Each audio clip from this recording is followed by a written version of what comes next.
Oh, it's alright now. You've gone paid for, so you can accept these endorsements now and start plugging stuff, can't you? Yeah, but then I have to actually give people good rates in it and stuff like that. Alright. So, Please sponsor us, Monster Fix. I'd love it. yeah, so we are here seeking a sponsorship from Monster, and we're going to do the Imperial Fist rundown with Connor.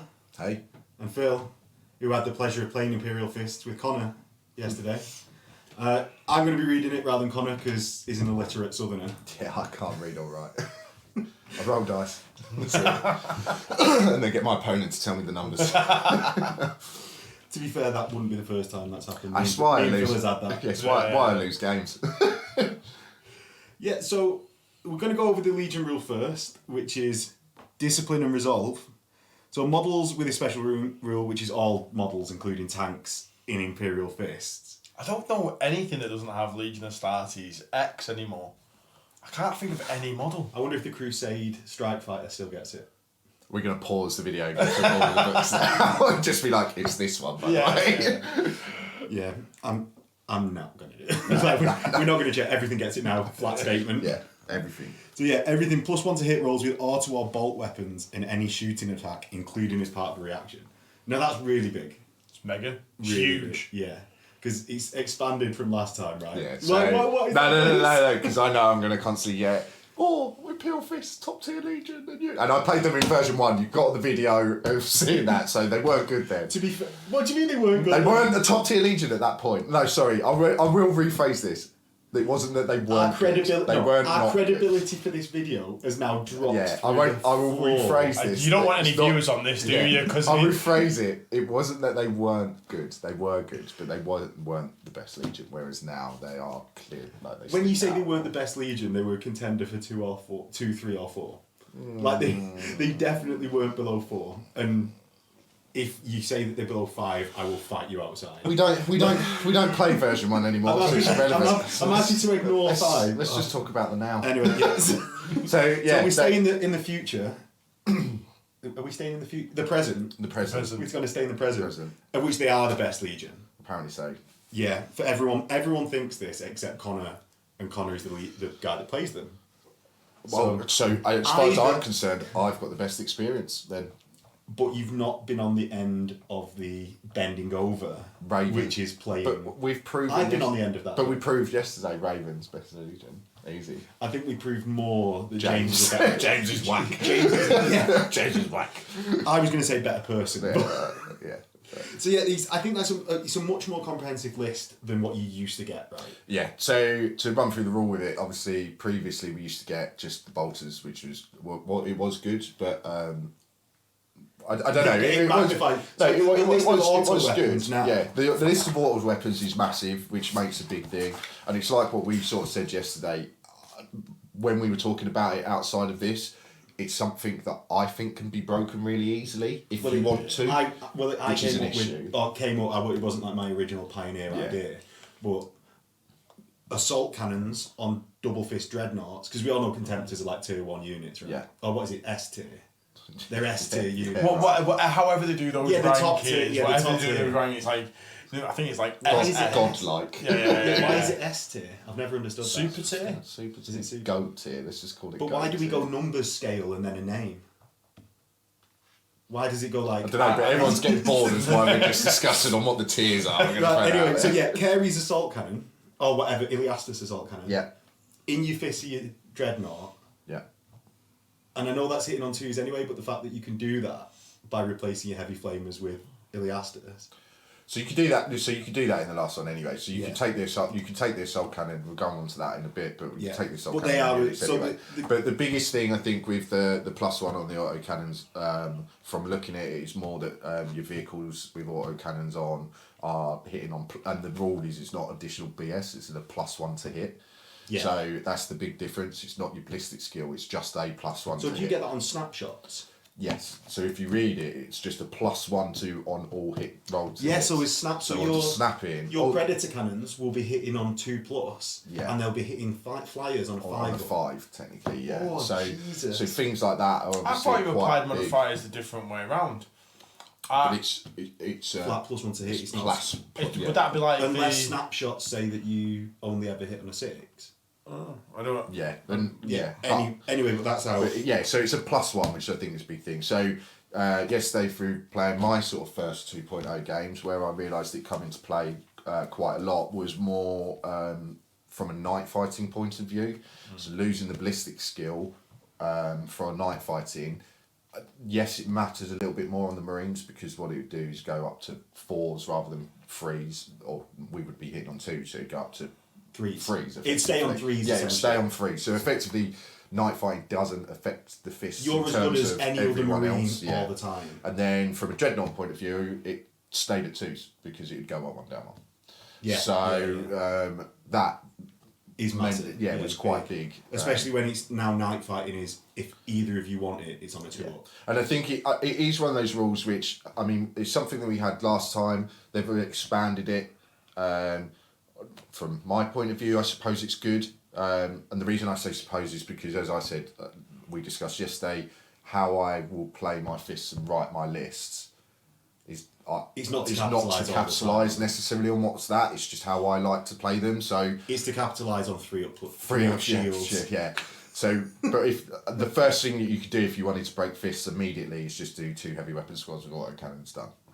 Yeah. Because they always hit on 2s, and then it's strength 7 rending and everything else now. So that immediately is. And battle cannons fall in there, and Kratos. I know Kratos aren't the best tanks in rules wise. But sexy looking tanks, but if you put it on a Kratos though, so like because it's got a coaxial auto cannon, that hits on 2s. So that hits on 2s, which then will make your battle cannon hit on 2s with rerollable 1s. Yes. Yeah. So that would be absolutely huge on the Kratos. It would make it so you're guaranteed pretty much to hit all the time. Yeah. Even though we know that vehicles are dead in Heresy 2.0. But that'd be really, really good, that I think, on that. It made the Kratos auto hitting. You know, that for me would be like 100-point upgrade on that tank for me. Yeah, I think from a rules point of view, what it does do is expand what you can take. It might expand the options on what people will take on armour. So it wouldn't be, for example, Kratos, most people are looking at for their armies, they're going, multi-melter, I'm going to take the Volkite for whatever reason. Whereas at least now, So whereas at least now from a fish point of view, it's actually my predators should probably take autocannons instead, or we should probably do this instead because it fits in with the Legion rule more. Yeah. So you also get like Vaults of the Phalanx, Lords of the Imperium, and Sentinels of Terror, which are the Warlord Traits, Centurion Special, which is I didn't realise they got a Special Centurion, and the Vaults of the Phalanx, the Wargear, and we'll go through them as we get through. So the first one we'll do actually is the advanced reaction, because that's the next one in the book. Advanced reaction. The best defence. The best defence. Not mad at the name, but it's very decisive. Are you not mad at that name? That is horrendous. The best defence is a good offence. That's what it is. No, that is a horrendous name. Why? It could have been, I don't know. Solid defence, or stoic, or crusader defence, or something like that. The best defence. You can't have a poster child without really flagging it. It is kind of like somebody's drawn that in crayon. Do you know what I mean? The best defence. I mean, that is true. But it's because the saying is the best defence is the best of it. Not best defensive is good offense. Yeah. So anyway, I understand after that spiel about the name, the rule is once per battle, because it's an advanced reaction. If an opposing player's movement ends within 10 inches of your unit and within line of sight, the reactive player may make an assault action. Mm-hmm. May declare a charge with a charge distance in inches equal to d6 plus the lowest unmodified initiative characteristic in range. And if successful, the units are locked in combat and will fight in the assault phase, with the charging unit benefit from the charging bonus, Hammer of Wrath, etc. If the charge failed, no surge roll is made. Right. So it's got the drawback in that it possibly doesn't do anything. I'm going to go off on this. No. This isn't a bad thing. I'm going to say that before I played my games yesterday, I looked at that advanced reaction and kind of went, doesn't fit in with a fist scheme. Like, it's quite good, but like, I don't really like it. However, after playing yesterday, I think it's brilliant. And although I appreciate that it is a strong reaction, having played yesterday, which it is, but I think it also is done in quite a good way, in the sense of what we were talking earlier. It's not 12 inches, it's 10. Yeah. I know you get the straight off initiative, but it is a single D6. So if you're bordering on that 10 edge, inches away, you need that 6. 10 or 9, it's a difficult roll to make, depending on what you've got in your unit. Just with that, you were saying that's a difficult roll, but if you've got units that are above movement 7... No, it's initiative plus D6. Plus D6. But doesn't it say you get all the bonuses from charging? So isn't that... When you contact them. So you get into contact, so it means you get range and you get I don't think that you... Yeah, so I'm not sure... I don't think it's very clear on whether you get the +1 in terms of for the movement stuff. It's not very clear because it doesn't say you do and it doesn't say it says with a charge distance equal to D6 plus the lowest unmodified leadership characteristic. So it's nothing to do with your movement, nothing to do with anything. Yeah, but the only thing I'd argue... Initiative plus... Because your charge distance is set D6. I agree with what you're saying. The only thing is it depends what charging says, whether it says it is a X roll. You roll your 2d6, is that, and that's the charge distance you move. Do we want to look that up? No. I'm not fired either way. But what I'm saying is it is something that yesterday I realised is a good rule. Yeah. Very good. And actually, weirdly enough, whereas before I didn't fitted the fists and the way they are very well. It kind of does with the Rite of Wars that we'll go into later as well. I don't mind it as the thought behind it. Yeah. I don't mind the best offense, best defense is a good offense. Yeah. Fine. These counter charges. Fine. Completely. Historically sound. Yes. Yeah. And that's quite like it. It's just it's very good. Yeah, it works very good. I just know that knowing that now, because I haven't studied every single legion. I could have done because I've got all the books, but I haven't done. Yeah. I know now, having that done to me yesterday, I'll be 10.1 inches away from every single Imperial Fist model ever. And if anybody starts measuring it and I'm going, well, that's not what it... I think me and you do this quite a lot, and I think me and you do this as well. We agree on what when you move a model, I'll be like, right, so that's 10.1. That's 10.1 inches away. We agree. Are we in agreement with that? Yeah. Clarity, isn't it? An easier way for us all to just agree on that. Yeah, this will be in the tactic at anti-fists. So that what I was meaning, like falling, because I didn't know about that. I'm moving into rapid fire rage with something, and I didn't know about that. I was like, I'm going to gun down this unit, and then being like, I'm within whatever inches I don't know, whatever distance I was, and then getting ploughed into and losing like a 300-point unit just like it was nothing. I think but from the other point of view as well, so I agree, I think a lot of people are going to be doing that, but what I also found from a fist perspective was what it meant when I was moving models more now, I'm looking to set you up in that situation. So I had a point where I played Leggy yesterday, who's been on the channel, has his Death Guard, where I played the Templar Rite of War, which again we'll go into in a moment. Max has just sort of left, so I don't know whether I should carry on. I'm opening the doors. Yeah.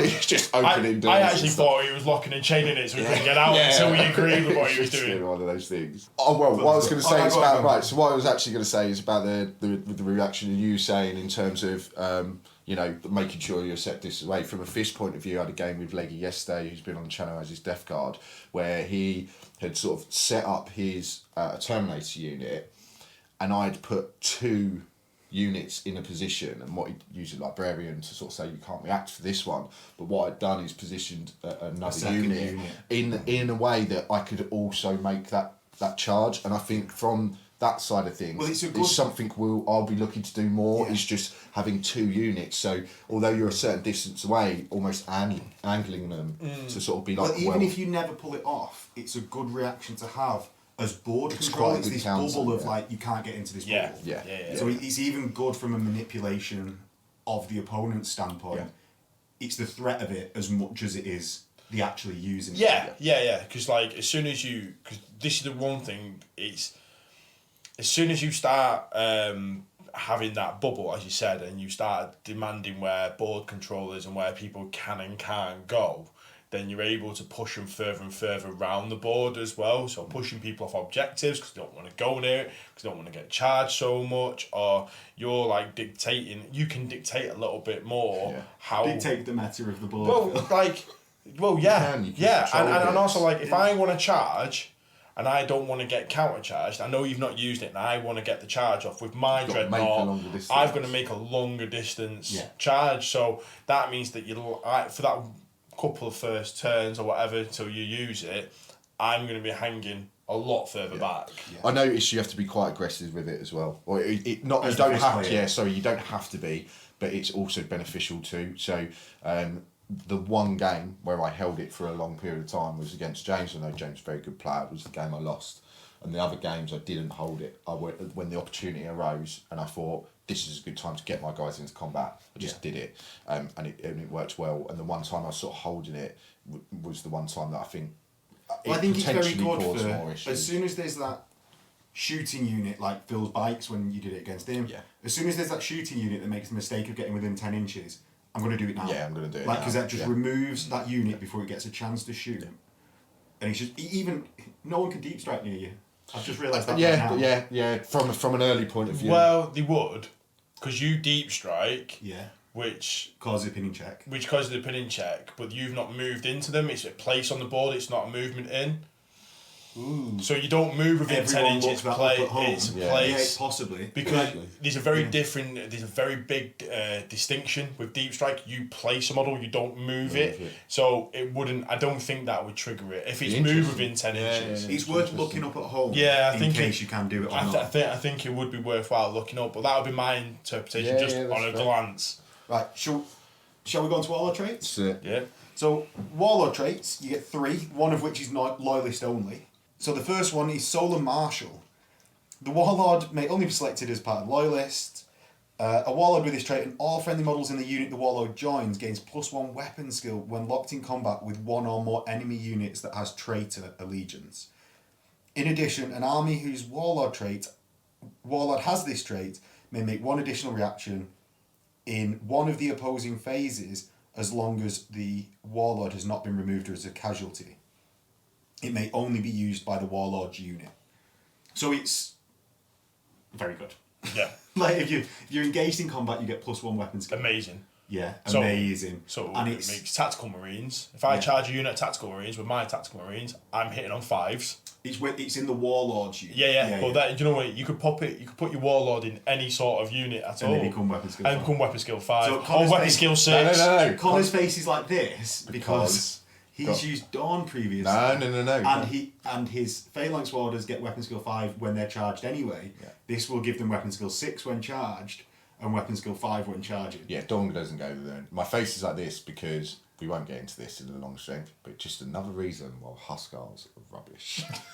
Because if you think it would make... I'm not saying Huscarls are great because I think that... We'll go into that when we get to Huscarls. We'll go into that when we get to Huscarls. Yeah.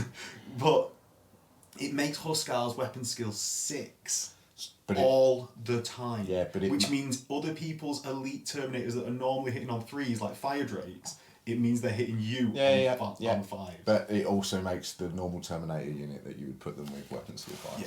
So but anyway, we'll go on to the next one and we'll decide whether we think it's better than that one. So then the next one is Warden. Sorry, do we have to, or just say no? That's the best one. Yeah. Do we even have to read the next one? I don't think we actually have to. So Warden of Inwit, within 6 inches of an objective or within their own deployment zone, a Warlord with this trait and all friendly models in the unit that the Warlord joins automatically pass any morale or pinning checks they make. In addition, an army whose Warlord has this trait may make an additional reaction in the assault phase, so long as he's not been removed. Not as good. Compared to the Solar Marshal, it's garbage. The Solar Marshal allows you to do that additional hold the line in the assault phase anyway. Yeah. If that's what you were going to do. It's automatically passing morale is really, really good. Right, so I would say, before playing the games yesterday, that's a better Rite of War. After playing yesterday and realising... Weapon skill 5 is big. Well, not even that, from a 2.0 perspective, and I know my games are relatively limited, but like we were discussing, and whether you want to keep this in or not, you're either tabling or being tabled. Yeah. Well, that's as the meta At the moment, I know it's at the moment, but from our point of view, with every game that we've all sort of played, that collectively, you're either tabling someone or being tabled. And when I say tabled, it might be that they say, okay, that's I've had enough. But what I'm saying is so from that point of view, before that, if I was thinking victory points really made at the moment a big point, then that's very good, because being able to sit on an objective, especially knowing what the Rites of Wars from a fist point of view are. Well, the thing is, you already have, as a tactical squad, you already have stubborn on objectives. Because tactical squads have Heart of the Legion. I thought that just improves your feel no pain. And it gives you stubborn. It does give you stuff. Yeah, so you've already got that leadership buff on objectives. I think he's obviously very good. I just think the plus one. Yeah, and I want to make clear that is an incredible Warlord trait. Yeah, it's a good one. It's just not as good as Solar Marshal. The fact that, do you know what? Forget about the weapon skill thing for the Solar Marshal one. It's the fact that you get an X reaction and you get to choose where you want to use that. Yeah. Because you always sort of want to use your reaction on your Death Star Warlord unit anyway. Well, even if you're not playing, I don't play Death Stars, but my Warlord unit is still making reactions. Yeah, but it's the fact that you can just go, right, okay, you're getting a bit too close to those two units, I'm going to react with both of them. Do you know what I mean? It's really, really good. And you don't have to specify at the start of the game in that Solar Marshal. Which so you go, any phase of any turn. Yeah. So then the final one, Architect of Devastation. Is this the traitor one? This sounds no, there's no traitor one. This sounds very Iron Warriors-y, I will say. Because surely they should be the architect of walls. Lego building walls. Yeah. The Warlord and all models in any unit he joins may re-roll fail to hit rolls of 1 as long as they are entirely within area of terrain that grants a cover save or embarked within a fortification. So this is your ammo dump in your fortification, basically. Yeah. In addition, an army whose Warlord has this trait may make an additional reaction during the shooting phase so long as he's not been removed. So that's army-wide extra reaction. And it's re-rolling 1s for the Warlord's unit when they're in terrain. And this is the one where I was talking to you again a little bit about being able to break things. So from a fist point of view. So now that with autocannons. So now we've got a situation where there's a lot more terrain on the board. They've actually specified about haven't they, within the rules, and sort of said, you know, this is what you kind of should play. And this sort of size. I think they've always said that. It's just now it's written. So it's a little. People bit take more, that as gospel. Now, yeah. So it's more of a guideline. Sadly, yes, people won't play with less or more than that. Yeah. So. But again, looking from yesterday, a lot of it is like an area of terrain, and as it said, you have to be in an area of terrain. Yeah. So the immediate thing is that grants cover save. Yeah. So all of my area of terrain is now zero cover whenever I play. Yeah, whenever we're playing here. So just 2 heavy weapon squads, auto cannons, re-rolling 1s, 2s, just put them in building. Oh, it's only his unit, but like. Yeah. But still, do we think it's better than Solar Marshal? Oh no, not at all. I think that's the worst one of the 3. Auto passing the leadership checks. Is good. Do 1 Night Lords with your trophies of judgment. I think it's on. Solar Marshal is still far the better one. Not so much for the weapon skill, it's the reaction you can do in any phase extra. No, that's Solar Marshal. This one's just in the shooting phase. That's what I just said. Oh, right. Sorry. I think I like both of the secondary. Well, I'm going to call them secondary because you'd always take them. The beta ones. I like them both equally because the morale, is really useful, but if you have your Warlord in that autocannon squad, you're not going to likely to get a Warlord kill because it's going to be over the other side of the board, and just being able to go, all those attacks hit. Yeah. You know, those 20 attacks hit. Yeah. That's it, and I think that will. It's quite big. Yeah. Oh, it's massive. Murder units, or. But realistically, they're all irrelevant. We always take characters. No, we do not. Yeah, we do. Iron Warriors don't have any characters. Well, Primarchs then. Yeah, shut up. I'm not Carry on reading. Anyway, right, so right, so we're going to go into Imperial Fists, Rites of War now. Should we do everything else and then Stone Gauntlet? Yeah, if you want. Yeah, that's how I want to talk about it. Yeah. I don't want to do is this better than Stone Gauntlet? Do you want to do worst to best? Yeah, let's go Hammer 4, Strike 4. Can we not call it the bestest Rite of War? Because there's because that's what I'm going to call it, the bestest defence, the bestest Rite of War. So, the Hammer 4 Strike Force, Phalanx Warders may be taken as troops choices, but not compulsory troops. All models in the unit composed entirely of the infantry type and Imperial Fists. Using this Rite of War may be given Deep Strike for plus 30 points. All models composed entirely of models with infantry type upgraded to have Deep Strike in a detachment using this Rite of War gain Shrouded 5+ on a turn which they are deployed using this Deep Strike. It lasts until the beginning of the controlling player's next turn. Limitations. Models with the vehicle type taken as this detachment must begin in reserve and may not be assigned to Deep Strike Assault, Subterranean Assault or Outflanking. So basically they're just coming on from your board edge. Yeah. A detachment may not take fortifications. In the last edition, it was the worst Rite of War. I tried to make it work just for fun, and I couldn't at all, and I hated it. Do you know what this? All I would say is it is better than what it was because of the Deep Strike rules. It is better than what it is, and I do want to give it a go because of the new ways that Deep Strike works. I suppose that will affect Terminators with shields. So you could do 2 Breacher squads, plus 30 points for the Deep Strike. They've come in with, it's not Melt Cutters, Las Cutters, right? Because Las Cutters are shit. And then you Deep Strike all your Terminators, bam, bam, bam, 40 Terminators, 3-up saves, deal with them. Yeah, 3-up with a 5-up then after that. Because they're shrouded 5-up. So if you fail the 3-up, you go, right, I've got my 5-up. Maybe this is numero uno. You're saving points. Not all the way through, but you're saving points on the turn that they come in on that apothecary. But you wouldn't use that Rite of War to do that, really. There's other ways of doing it. But anyway, it's slightly better than what it was, but it's not. It's not what we're going to be spending an hour discussing. Am I alright just to mention the Hammer 4 bunker? How it's got the name, but yet can't be used in that Rite of War. Yeah. So you would have thought that, because I know they've just released that PDF with the Legacy or Legendary or whatever it's called. You'd have thought that Hammer 4 bunker would have been written into that since it shares the same name. One would think. So, Templar Assault, and you used this, didn't you? I did use it yesterday, yeah. So, units of Templar Bretheren may be taken as troops. All models in a Templar Bretheren unit taken as part of a detachment using this Rite of War gain Heart of the Legion special rule and the line type. So Heart of the Legion is the thing that makes you stubborn and a +1. +1 feel no pain. For the duration of this, any turn in which a Templar Bretheren unit was taken as part of a detachment using this Rite of War disembarks using this Rite of War. Basically, if you disembark, all models in the disembarking unit gain Rage 2. So basically, you pile out of your Spartan and get Rage 2. Yeah. Are you sure you don't want to read the book again? Someone's struggling, isn't they? I tell you what, they struggle to rewrite. So yeah, basically pile out into people, get Rage 2.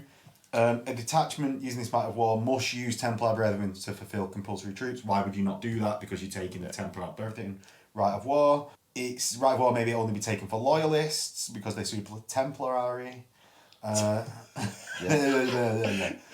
Detachments using this Rite of War can take more elite and fast attacks than they have troops. Well, you're moving an elite unit to troops anyway, so nah. I suppose it means you can't Fury of the Ancients cross with Templars. Yeah. So, but you can still how take. Did you find it? How many contemptors can you take in a Talon? Is it 3? 3. You can still with your compulsory troops. You can contemptors. You can still take 6 contemptors. And 2 Templars, and 3 Templars. Contemptors are king. We all know this. So when we're going through all of this, just remember. Just remember what we actually think is the Master of the Legion Rule Solar Marshal better than a Contemptor list? No. Is Templar Assault better than a Contemptor list? No. Is a Stone Gauntlet better than a Contemptor list? Probably not. Probably not. So anyway, so yeah, I used it yesterday. When this come out originally, I was so excited to use it because I was like, cool. It's a different type of thing. I love Sigismund. We all know this anyway. I love the Templar side of it. So I was like, awesome. There's a really cool Rite of War there to sort of use. once you go into Sigismund's rules, you'll realise why this Rite of War is quite redundant. About to ask. Yeah, right, it's quite redundant. So once you take Sigismund, he takes Templars as troop anyway. As compulsory troops? No, they become a troop choice. So not right? so you don't have to. You still have your compulsory troops, but he takes them as troop choice. Now, they obviously gain line. Yeah, that's cool. Templars are a better unit than what they were. Stubborn? No, I don't believe. No, they haven't. They haven't. No, so you would still gain the stubborn you from the heart of the gain the Legion stubborn, within 6. yeah. But again, it's good. Playing 2.0, like we said, just kill everything. That's the way it works. And then what I realised real quickly is the Rite of War works for a turn. So the only time you really gain your benefit in such, which is the rage part, is when I disembark from a vehicle. Yeah. Now, if you read it as well, it's when you disembark from a vehicle and it says it doesn't count if you're forced to disembark. So if you blow up my blow it up, my Spartan or whatever, which is easy to do, then it makes no difference. And also, from a Templar's point of view, you're either putting them in a Spartan or you're putting them in Land Raiders. You can put them in Rhinos, but Rhinos don't. You can't assault. So if you get out, you lose your Rite of War as well. So you've got to put them in Land Raiders. So it's quite an expensive Rite of War to effectively run, and it's sort of I realised yesterday I actually don't think that the rage ever come into it, despite me using it, because of what I charged and how I did it. So what I will say, from an Iron Warriors point of view, I really like this Rite of War because they've got to be in their tanks to feel safe. Before they've got to get G'd up in their tanks, and there's no other way of them doing it. And I know this is sort of going, what would make it better? For me, what I think it should have just been is that they just potentially gained rage. One. For the sake of it. In context of the rest of the Legion, I'll have a big argument with you. In context of just this Rite of War, that's how that makes sense. And that's what I mean. So I'm not going to say that they should have that. I'm just saying in terms of that Rite of War, to make it a bit more viable, from that Rite of War singly, they should have just Templars gained rage. It's too confusingly written as well. Like I had such a hard time. Especially considering, and the reason why it should just be Rage 1 is because with reactions, there's a lot of ways to disorder things, which you'd lose it anyway. So it should just be they gained Rage. But even if you had like 2 Templar units charging different units, there's a lot of Warlord traits where you can do 2 reactions in the assault phase. So I'd be like, right, well, I'm holding the line there, hold the line there, so then just become normal Templars again, so, and you're never, as you said, you just hold the line against the one that's got out of the transport. Yeah. So, look, I like the idea of it. I just don't think it's very good. So it's a fun stuff. We need buzzers. It's a no for me. I think it's a fun one. I think it's a good one. It is. And you know what? When I like Hammerfall Strike Force as a thing as well. I just don't think it. Yeah. We'll go on to Stone Gauntlet now. Let's move on to the hour-long discussion. Yeah. Okay. So Stone Gauntlet. Phalanx Warders may be taken as troops choices in this detachment. All models selected as part of a Phalanx Warder squad in a detachment using this Rite of War gain the Line subtype and Heart of the Legion special rule. Any model in a detachment using this Rite of War with the Legion Astartes Imperial Fist and a boarding shield which is in unit coherency with at least 2 other models that also fit this criteria may reroll all failed invulnerable saves made against shooting attacks or made during the fight sub-phase. The bonus may not be claimed if the unit made a run move, charge move or sweeping advance move in the current player turn or is falling back. Any model in a detachment using this Rite of War with the Legion Astartes Imperial... Jesus! That's long, isn't it? With a boarding shield which is in coherency with 2 other models that also fit the criteria against the Hammer of Wrath. 1 special rule for the duration of any assault phase which charge is declared at the unit. Right, you take God! Basically, you re-roll your advanced if you've got a boarding shield, and if you have a boarding shield, you get a Hammer of Wrath. Yeah. So if you don't, you get the Hammer of Wrath if you charge. You don't get the re-rolls if you charge. You get re-rolls if you charge. It is a give and take. Yeah. So limitations: a detachment using this Rite of War must select Phalanx Warders to fill all compulsory troops choices in the detachment. Interesting, because every other Rite of War that says it can be taken as compulsory troops specifies that unit can be taken as compulsory troops. This one just says it can be taken as troops. Clearly, the intention is that you take them as compulsory troops because it says it in the limitations. But every other Rite of War that means that you have declares that they're compulsory troops. A detachment with this Rite of War may not deploy models using the Deep Strike special rule or otherwise, such as deep strike assault, subterranean assault, or flanking assault. A detachment with this Rite of War can take more elites and fast attack choices than they have troops. So, for example, a detachment with 3 troops could take 3 choices made up of fast attack, elites, or a combination of the 2. So it means if you take 3 troops choices, I can only have 2 Contemptor Talons. No, you can match it. Yeah, 2 and a Seeker Squad. Yeah. But I couldn't do 3 elites and 3 fast and 3 troops. It would be 3 troops and then 3 all for a combination.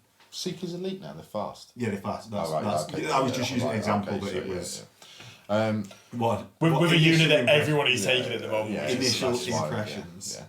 It's still a solid Rite of War. It's the same as what it was last time. It's done differently. We'll let Connor be understated in this. Oh no! Look, it's so good, mate. Yeah, I don't deny it. The last time it was good. Yeah. Last time it was brilliant. In 1.0 it was brilliant. It was one of the best Rite of Wars, easy. We was all talking before you started actually playing games with it. You thought it was worse than before. And I think it's better than it was before. Right. What is your impressions after you get... So there is a quick addendum that needs adding. If you have a unit, this is due to the re-rollable saves. Any model in attachment with it using this Rite of War and with the Legion Astartes Imperial Fist rule with a boarding shield, which is in unit coherency, may re-roll all failed invulnerable saves made against shooting attacks or in the fight subphase. So this means a Praetor or Rann or a Centurion with a boarding shield can re-roll their save.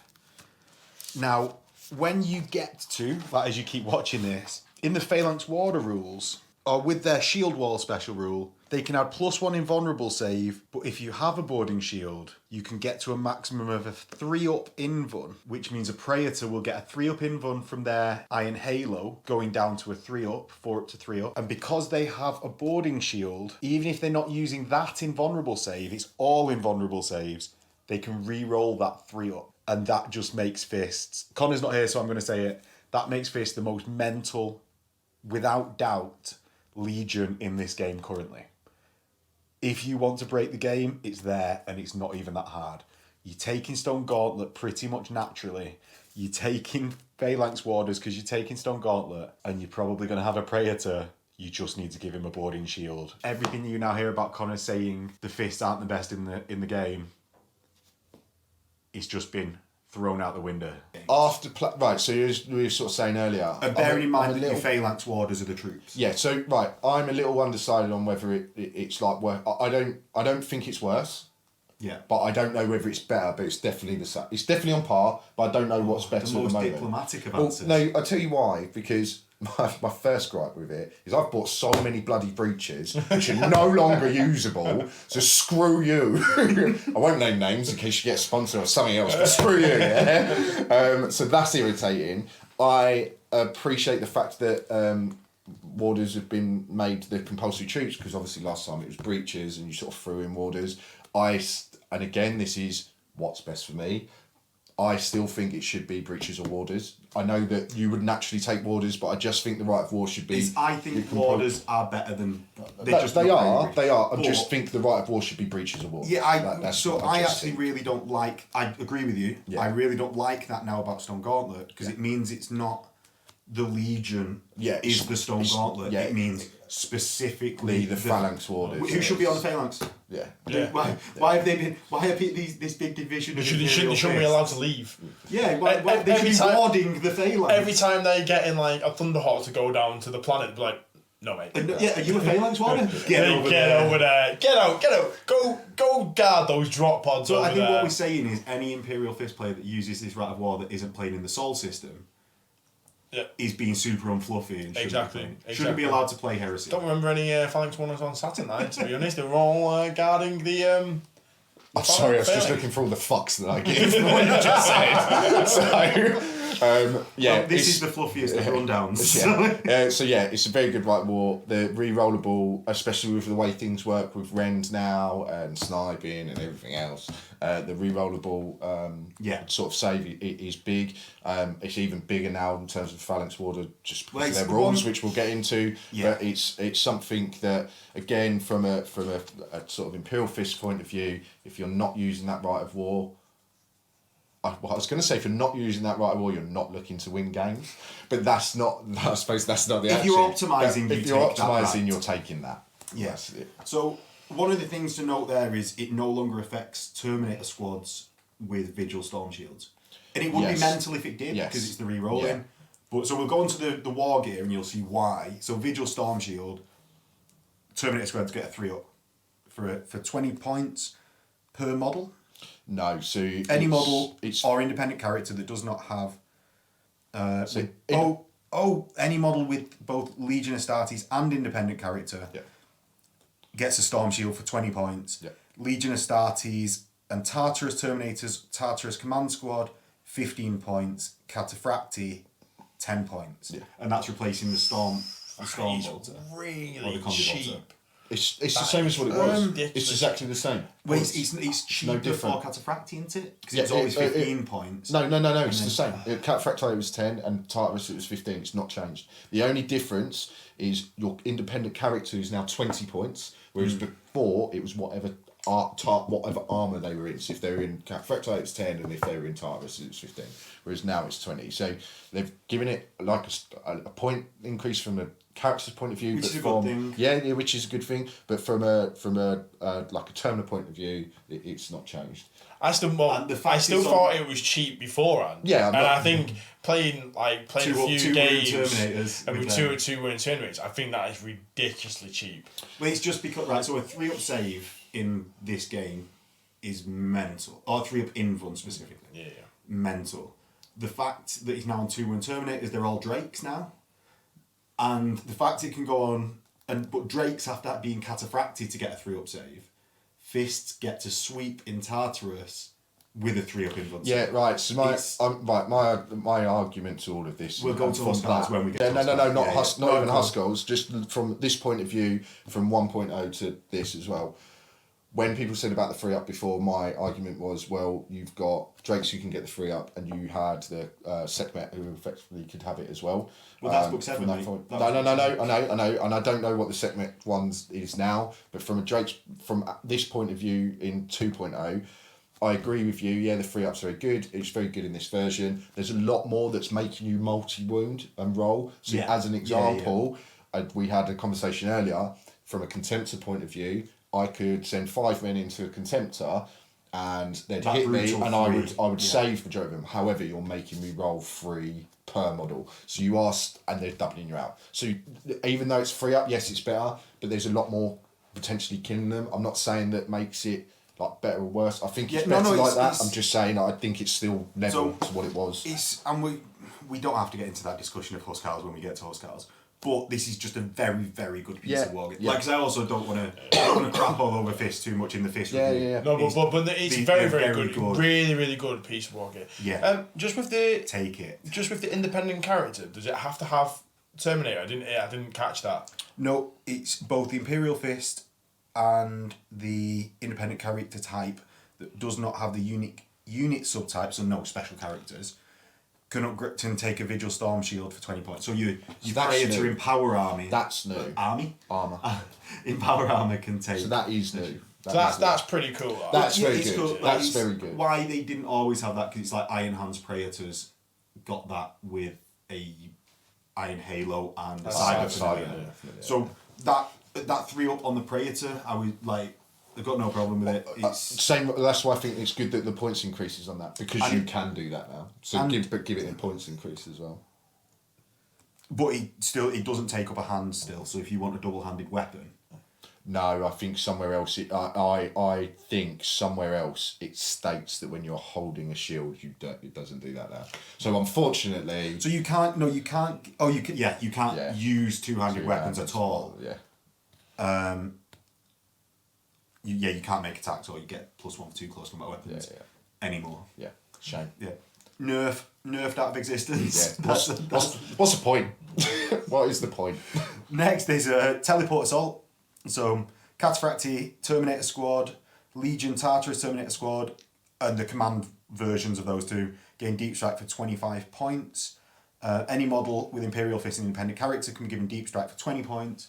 So this is a good rule until you get to the context of Stone Gauntlet.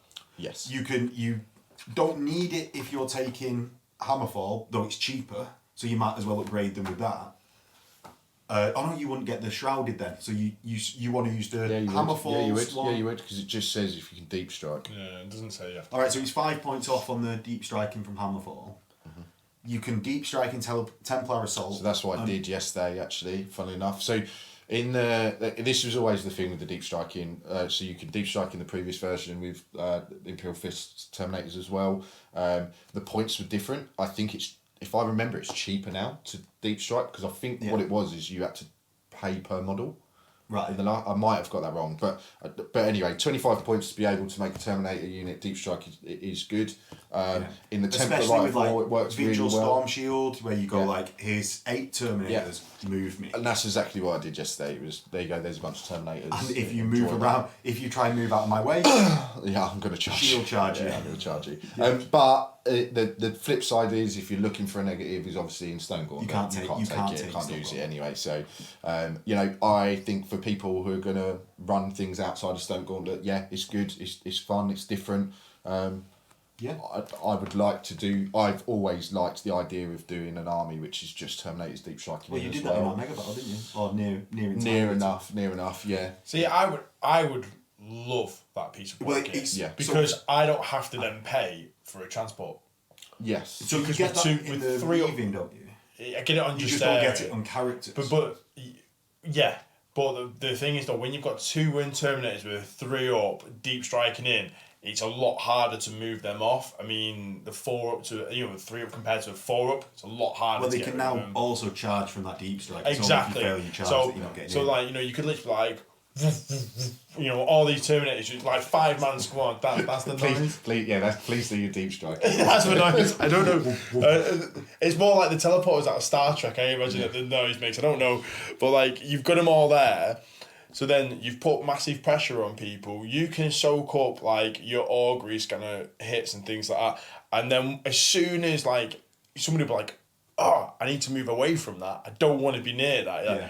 Right. Well, if you haven't been pinned, I'm charging. I'm charging you. That's it. Are you about to drink that? No. Can I just position so that monster is facing the camera when you do? Yeah. Well, I've got enough. I've got a spare. Here, monster, sponsor the channel. Please sponsor us. Please. For just £4 a month, you can provide me with monster and keep me happy. So then, Solarite Gauntlet, basically strength 10 power fist, AP 1, still unwieldy, not a specialist weapon still. So it means you can they've leveled it. So any model now.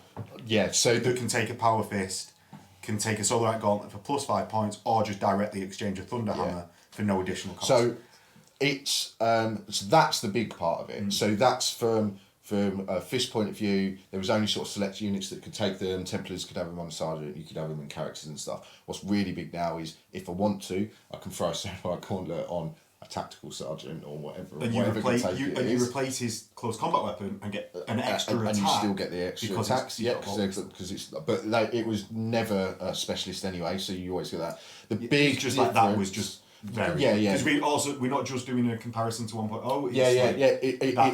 It is big. Because you're essentially getting plus 33% attacks on your sergeant. It is big. The only difference, I think, obviously the strength 10 as well, very good. AP very good now. On 5 ups. It is, but again, we all know that vehicles aren't a thing. So the biggest thing I found strength 10 was hitting contemptors. Things like that. We did on 2s on contemptors. Yeah, so that's quite a big thing. The only thing that it's really lost is the master crafted, which I think is a good thing in terms of what they've given it. So in terms of what they've given it now, it is a good thing that Mastercraft is gone because it just levels it out rather than it would have been too big if they kept the Mastercrafted. And I think I prefer it this way as well. I don't. I'm unsure. I haven't played enough games. So, I'd love it to be mastercrafted still, but I think one thing with this, I would always upgrade it if I could only take a Power Fist. But if I could take a Thunder Hammer, I'd probably always take the Thunder Hammer. Because Thunder Hammers are brutal. Because they're brutal too. Yeah. So if you could take a Power Fist, I would upgrade the 5 points for the Soul Light Gauntlet. If I could take a Thunder Hammer, I would always go for the Thunder Hammer. I think the thing with it is, again, just playing yesterday, because I was playing around with units having sort of a mixture of everything in, because I wasn't sure what I was going to face. If you're going to tournaments or events or so on, throwing a bit of both in, because in the scenario of, yes, you want the Thunder Hammers killing Terminators and 2-wound things, but that is going to be killing... but the Dreadnoughts, yes, but you are still hurting on 2, so it sort of swings around about a little bit, but it's more of when that's going into armour, it is the better option over a Thunder Hammer. So it's a strength 10. And it means you can have essentially a chain fist on.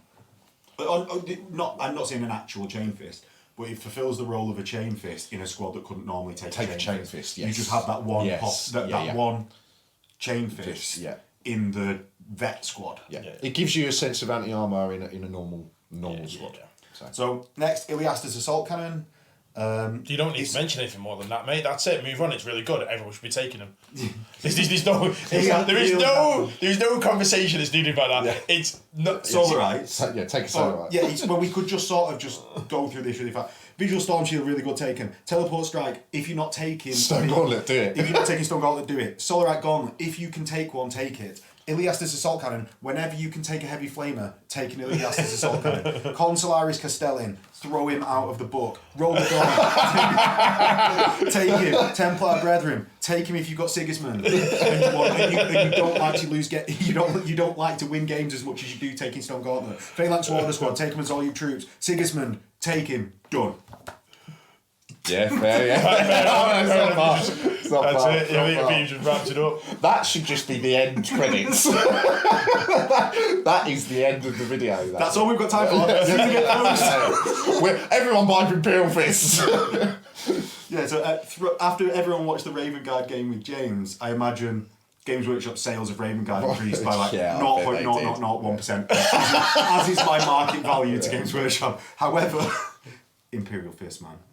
Oh, it pains me to do. What? The fact that I've got to read this out as well pains me as well. I can read, really. I just wanted him to read it. What? Right. So go through the Iliasta's Assault Cannon. Yeah. So it's an auto weapon, so you get your +1 to hit. Any models with the Imperial Fist special rule and Jesus, Bill, we've got to get on with it. We've got to finish this at some point. It's out of my head and never touched again.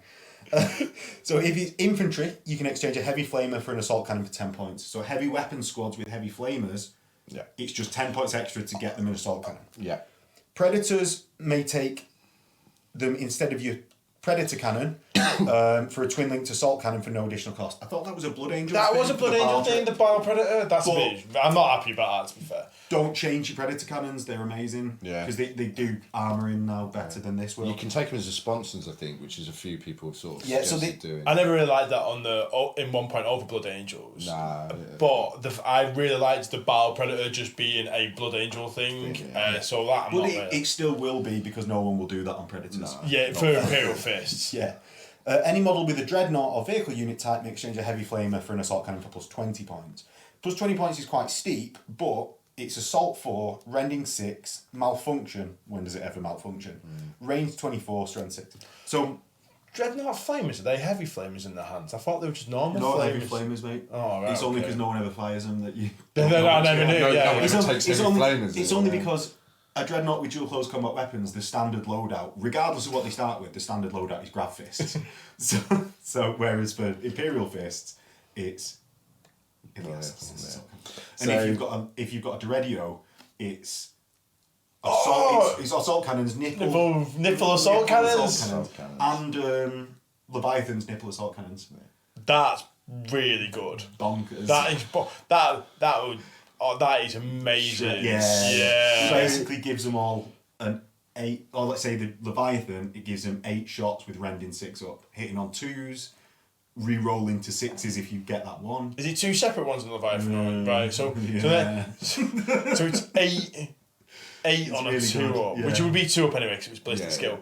And Deredeo, so that or Deredio, whichever way you pronounce it, that would be. Is that twin linked or is that 2 separate ones as well? Don't matter, just do it. Yeah, there's no. So that's our uneducated opinion on whether this is good. Connor. So you can see him building up. No. So we got on we had the same. It was actually the exact same profile, I think. Even with the predator change. No, so there is some slight changes. Could you in terms of the actual infantry? So the weapon itself is the same. The same. What you can take it on, I believe, has changed because I don't think you could take it on infantry. It was mainly sort of Terminators and stuff. So I don't remember it being on a Terminator. I don't remember it being on anything else. Now I never used to take them previously, just because of the way. Because you had to roll them separately for malfunction. And so malfunction has changed. It means if you use it as a reaction, it gets hot. Which is So it's not that much of a downside. So I never used to take them. It's better to resolve. Yeah, it's better to resolve, definitely. So I never used to really take them. What I have seen from sort of Facebook and a lot of people either coming into the Heresy or already got armies, especially from this point of view, is taking heavy weapon squads with them full.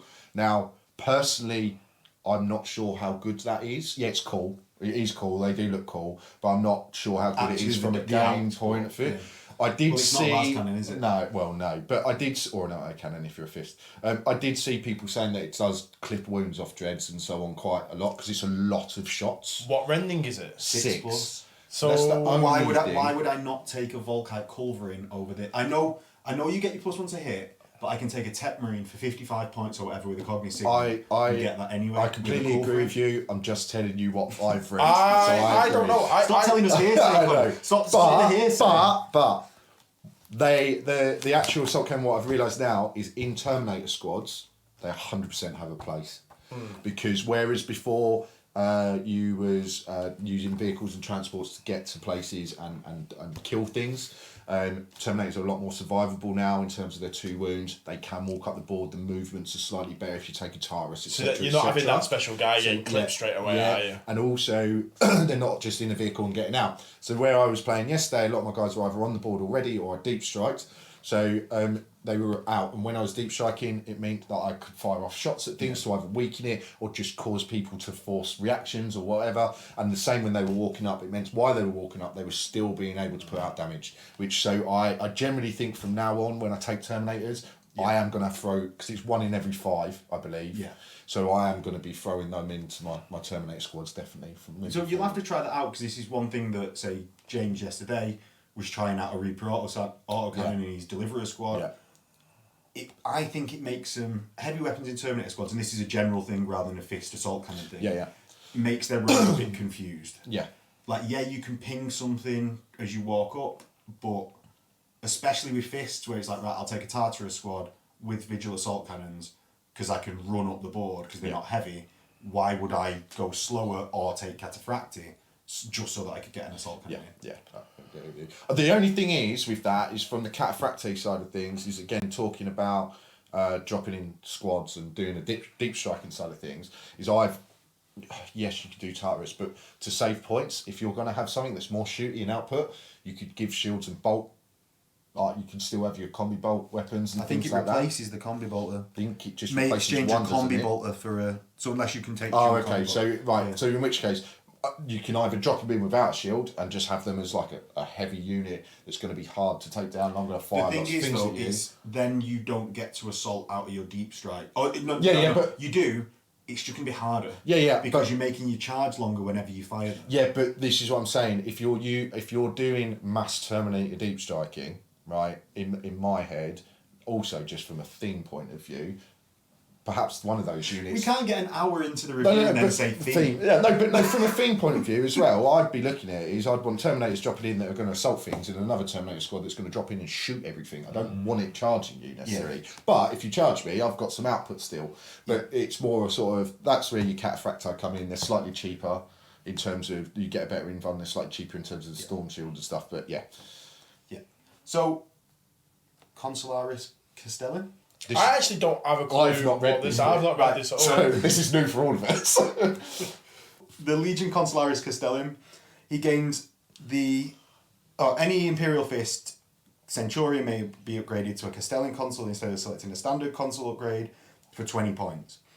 He gains the Fire Support special rule and the Heavy Unit subtype, so he just fits in with with a heavy squad. Yeah. When making an attack with a heavy weapon, so only heavy squads that he goes in, a Castellan may increase the number of attacks made with that weapon by 1 when making a shooting attack, which includes all reactions, because reactions are shooting attacks. For example, a shooting attack with a heavy 3 weapon would roll an additional, rolling 4 dice in total. In addition, any Legion heavy support squads in the same detachment as the Castellan gain the line subtype. Ooh. Actually, it doesn't mean he doesn't fire his own weapon when he does that rule. He can also select a Mastercrafted Heavy Bolter, a Mastercrafted Autocannon, or an Ilias's Assault Cannon. He can't take stuff that it's obvious that he can't take. Here's a question. If you... Now in the heavy rules, with the heavy support squads, it says they have to all take the same thing. Yeah. So if you had a las cannon, could you put him in the unit? Because he won't have the same. No, he's a HQ. So he just yeah. So he's not an upgrade for that. Heavy that was. So you could So buy las cannons get 2 shots. Auto cannons get 3 shots. Iliastis assault cannons get 5 shots, but you'd never take them. You'd take a las cannon or an auto cannon. Your plasma cannons would get 2 shots. Your multi-melters would get 2 shots. Yeah.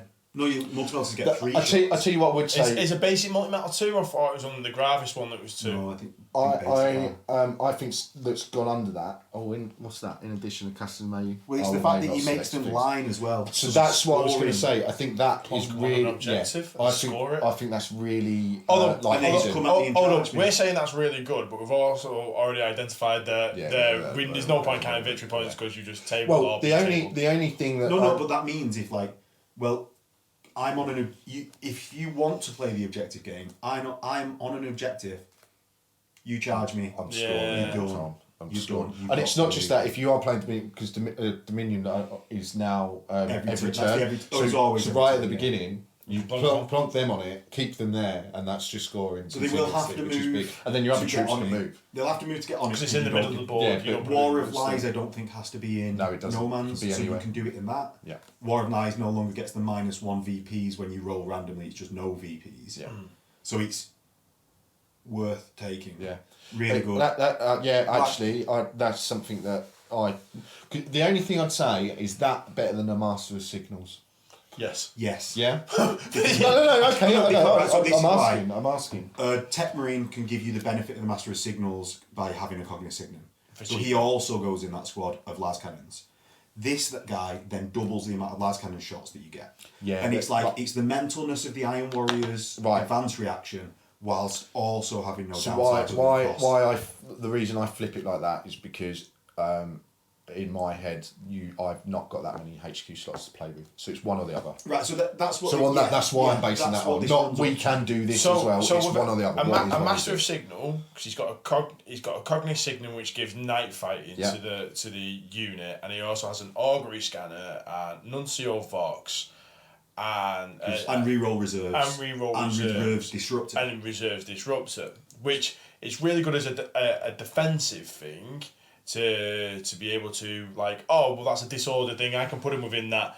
Does he still give the additional ballistic skill? Yeah, so that's the Cognisignon, but you don't need to take a HQ slot to do that. You need a Tech Marine, which is an elite slot. Right. So if you only want the benefits to BS, you take the elite slot Tech Marine. If you want the defensive benefits of the Vox Disruptor or the Reserves Disruptor, or if you want to re-roll your reserves, you take the Master of Signals. Right, okay, so this is why I say this. So that frees up but the immediate thing is you play Stone Gauntlet, right? Because that's what everyone's going to play. She's playing Stone Gauntlet, you've got a Heaven Weapon Squad in it. Yeah.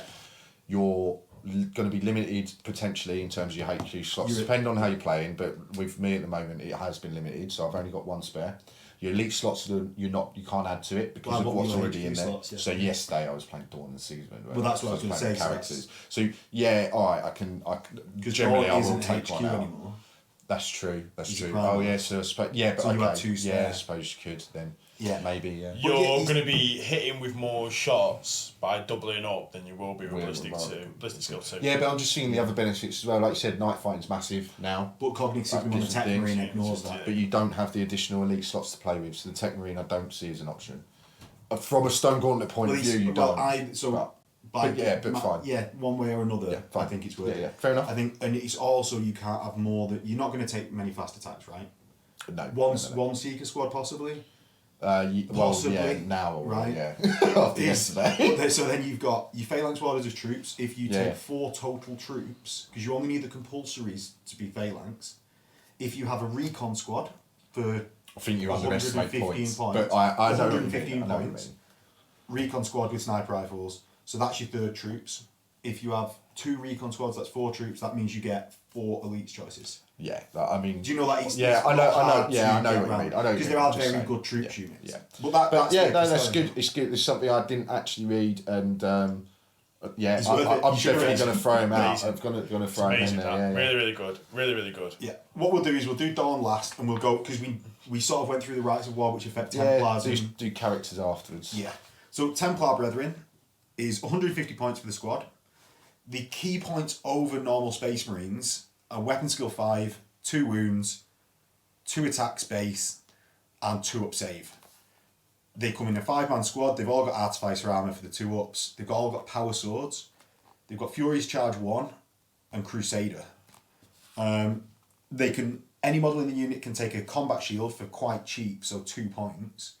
That's a standard price, that for combat shields. Oh, is it now? Yeah, they're really cheap. So they're only a 6 up overall. Yeah. Not 6.5. Any model for some reason may take a plasma pistol for 10 points. Wow, Plasma pistols I think are good, like especially with your death dealer, but why would I make my charge longer with this particular unit? It's just that usual thing, you just wouldn't bother with that. Nuncio Vox Vexilla, fairly good standard choices. Mainly on shooting units though. I think the Nuncio Vox is because night fighting is happening more and more. You're only charging on your 3rd turn. Doesn't matter if the -1 to leadership in case they're getting shot at and things like that. You take Vexilla, and I learned you take both. You just take it, but I think they're both mandatory now. Or do I just take Warden of Inwit and it makes it the best rifle? Well, in that scenario, if you're taking Templars, you have Sigismund with them, so they're fearless. Yeah. So anyway, so Templars, So they get that. What has your experience been like? Cause What is your experience now? Because it used to be garbage. I'm going to point out a couple of things that you've missed that are now really big. So the Solar Gauntlet and Thunder Hammer on the Sergeant can be taken. I know anyone who can take graphics, Solar Gauntlet, but the fact we can take Thunder Hammer is a different option now, which is good. Never used to be able to do that. They can mastercraft that weapon. The champion can mastercraft it. So that is quite a big thing because obviously you sort of lost it. So any of those can be done. And the last thing is melt bombs on the squad, which they used to be able to do last game anyway, but in terms of facing contemptors, metal bombs are king still about dealing with them. So being able to take metal bombs on the entire squad for 25 points is huge. Flat rate is huge. They've got dedicated transports and so on and so forth. Do you think these are better than a Tartarus Vigil Storm Shield unit? Because that's what it comes to, because that's your special unit as well. Your Tartarus Vigil Storm Shield. They do different things. I mean, no. Other than no. Mess people up in the No, they do, but it's their. From I've stumped him. Yeah. It's hard. Right, your Tartarus units are going to go into Terminators and so on, things like that, and they can deal with Contemptors and stuff, but that's going to deal with a Contemptor better. Any better than a Phalanx Warder squad with melter bombs? No, not necessarily. Look, from a Templar point of view, they're miles better than what they were last version. They're definitely a viable choice now. Yeah. I don't think they're an immediate auto-include within a list that you're optimising. Well, they're not. Then they're not necessarily an immediate... The Power Sword. I don't know a lot of Legion special units now have AP3 with Rending 6. Yes. But it's the fact that these are Power Swords. They've got combat shields, not Vigil Storm shields. Yeah.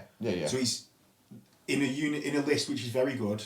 We'll not rag on you all the time for being the first one. In a very good list, they are just a bit behind. Yeah, they are a bit behind, but what I would say is they are a good unit. So in general, they're a very good unit. Just in comparison, what you're taking from a fist point of view, they're not they're not the first thing I go done. However, from a rule of cool point of view, they are quite cool models. Yeah, I think like the changes to power swords that are now rending 6, and then also these are furious charge as well. So they're wounded on 3s, which is always a little bit better. Melter bombs taking them an entire squad.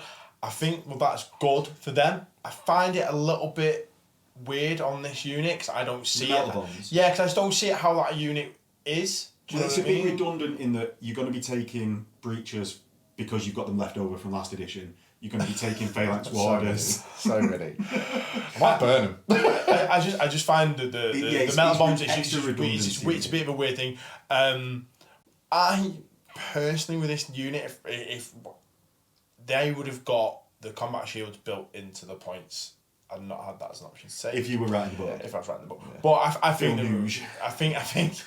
they're a really, really cool unit. Weapon skill 5, which is massive now. 2 wounds, 2 up save, base, which is massive as well. The 2 wounds is a big thing. What would make you want these over a Legion command squad, which is also 2 wounds, artificer armor?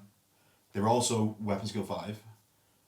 Because these have got power swords, what would make you want these over a power axe command squad unit? Melt bombs. Well. Melt bombs, Solar Art Gauntlet, Mastercrafted. The fact that I can take them as tubes. The command squad can all take Solar Art Gauntlets because they can all take a power fist. Yeah, but they're 25 points, which a command squad is. Right. Yeah. But from a Templar point of view, you're not going to take them all with Solar Art Gauntlet. You don't want them all to have Solar Art Gauntlets because what you also want them to do is to be, in some cases, hitting them at initiative. Yeah. So if you took a command squad, you'd get boarding shields for 5 points each, which would be re-rolling for Stone Gauntlet. You would get the melter bombs over the command squad. Yeah. The Templars get that over the command squad. But you, in a command squad, can take a power fist, so you could just upgrade that to a Solar Art Gauntlet, and you can also take the power weapons. With a power weapon and combat shield, you come to the starting cost of the Templar for the same profile. Yeah. So with other than the champion, who gets an additional attack, but you're paying a premium for that. Yeah. But you then as well get the flag in the. True. It's true. So I think it's just a bit confused. Yeah, that's fair. Do you know what? I've not really looked at the command squad's point of view. And it doesn't take that elite slot that is very hard for you in. Because it just goes off your Master of the Legion. Yeah. The only downside would be your Master of the Legion would have to go with the command squad. Yeah. Is that such a... Yeah. Like I said, from a fluffy point of view, and being able to play them with Sigismund and stuff, they're a lot from more... A gaming from a game... Yeah, so if you're optimising, maybe, like I said, probably not best used. Because then it comes down to, is a command squad better than Contempt? Yeah, which no. Contempt is all the time. So from a gaming point of view, not necessarily the best, but definitely, I'm happy that they've got better. Yeah. I'm happy that they've got better. Usable. Other than reading Sigismund killing Khan, I don't mind. I quite like reading the Templar bits. Murked him. So, Phalanx Warders squads. Spoilers if you've not read the book that was out months ago. Years. So, Phalanx Warders squad, these guys are a fast attack. So, if you weren't using Stone Gauntlet... Why? It's always confusing. No. It's always That's because the designers of Imperial Fists went, what is the least competitive squad slot in the Fists list? Fast attack. I know, we'll make it so that they can take theirs in the least competitive slot. Yeah, that makes sense. Okay then, Max. Do they have Did they have the heavy subtype as well, by any chance? Yeah. Right. Okay. Yeah. So a heavy subtype unit is in the fast attack slot, which is usually there for the lighter things. You keep telling me you're pretty quick. No, I'm not. Only if there's a sandwich that's about to drop. Not what Becky told me.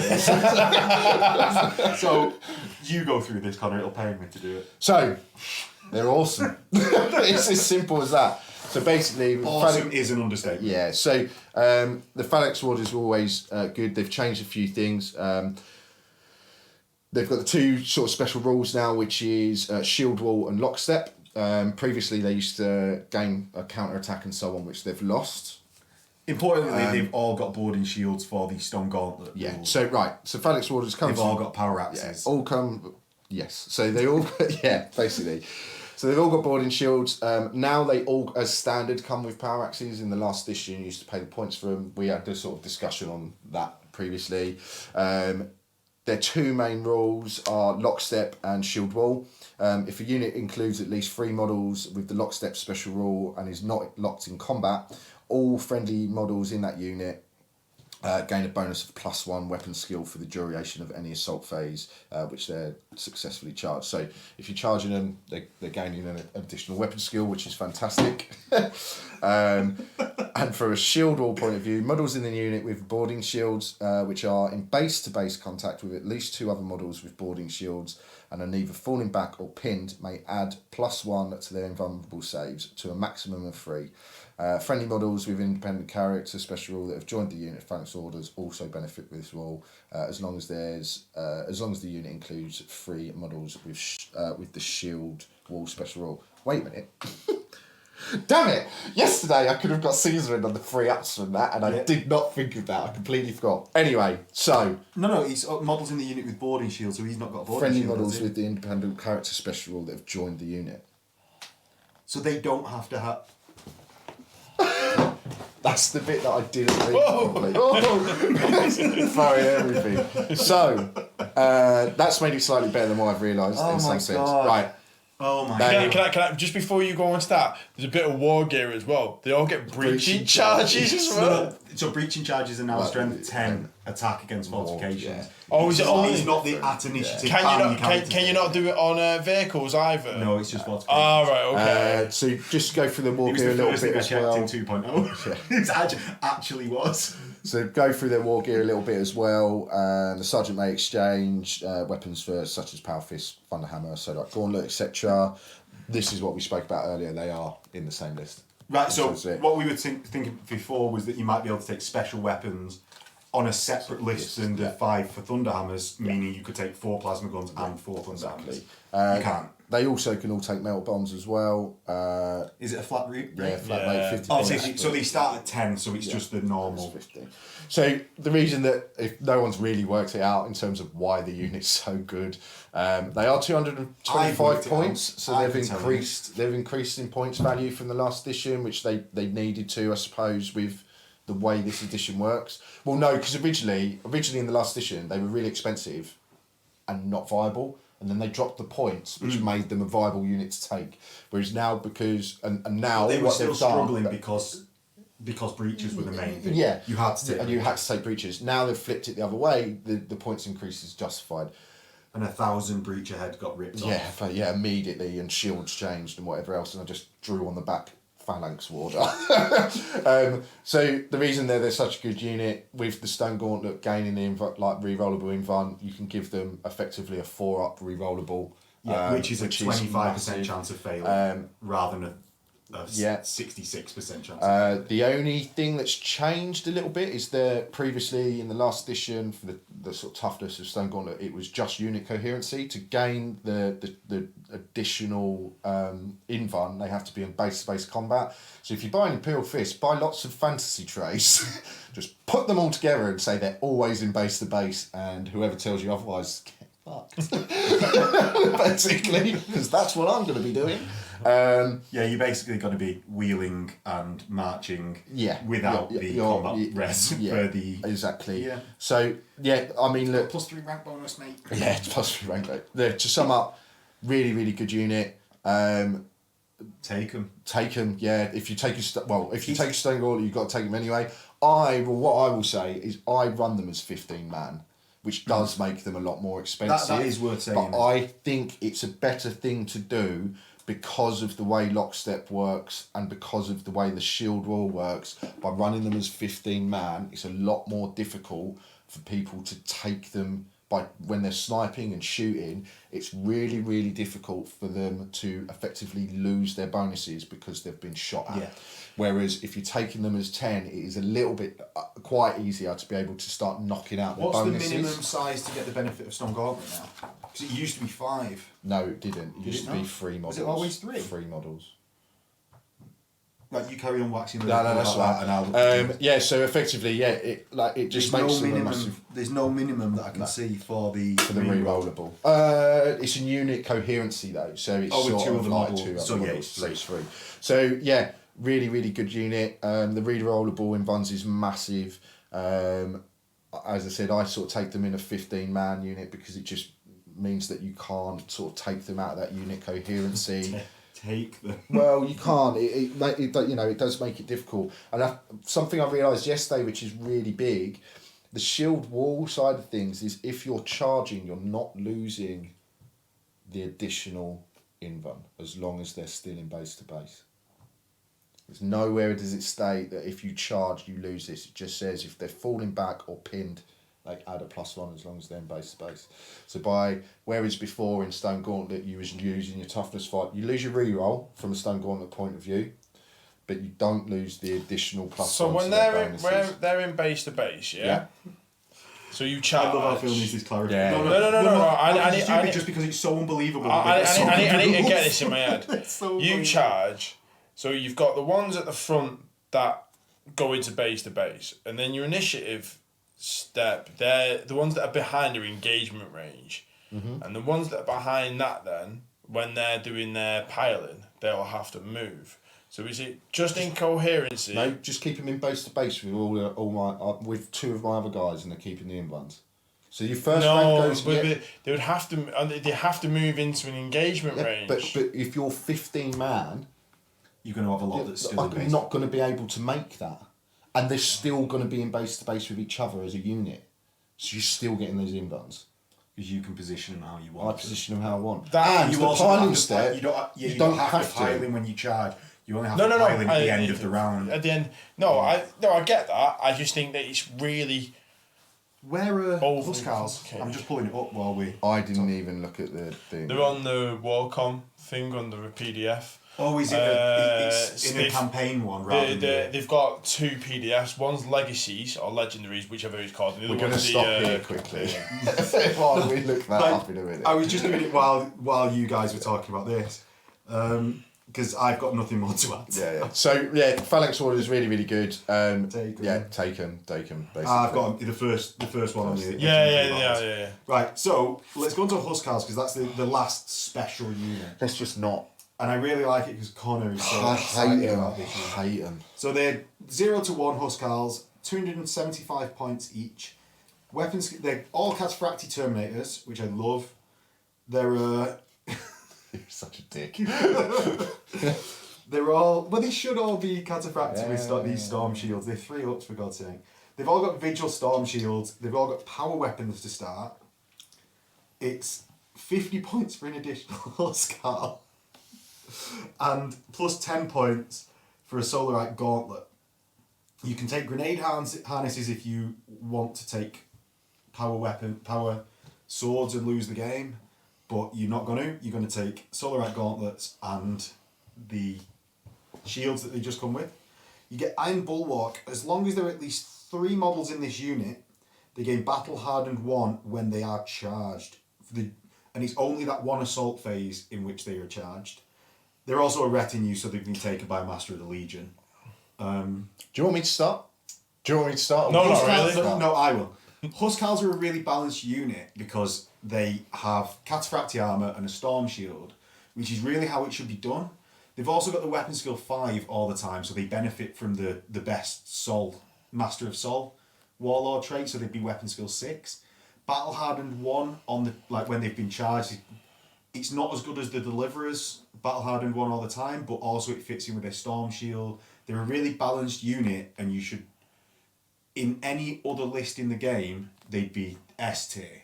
In Fists, they are D tier, or whatever the low one is. I thought we were going from letters to numbers. I'm doing whatever comes into my head. Okay. Because they're not Tartarus. So they're S tier, but they'd be tier 7. Yeah. They're low tier because they're not Tartarus with Storm Shields. Go for it, Connor. I'm just going. They're dog. Right. Whoever wrote the rules for Huscarls should just be taken out the back and executed, right? I'm just going to say that now because... You might have to bleep all that out. No. Right, because they don't this is my thing with elite units, and I appreciate what you're saying is, if they're in any other list, they should be taken. They're a unit that needs to be charged, but have got no reason to be charged.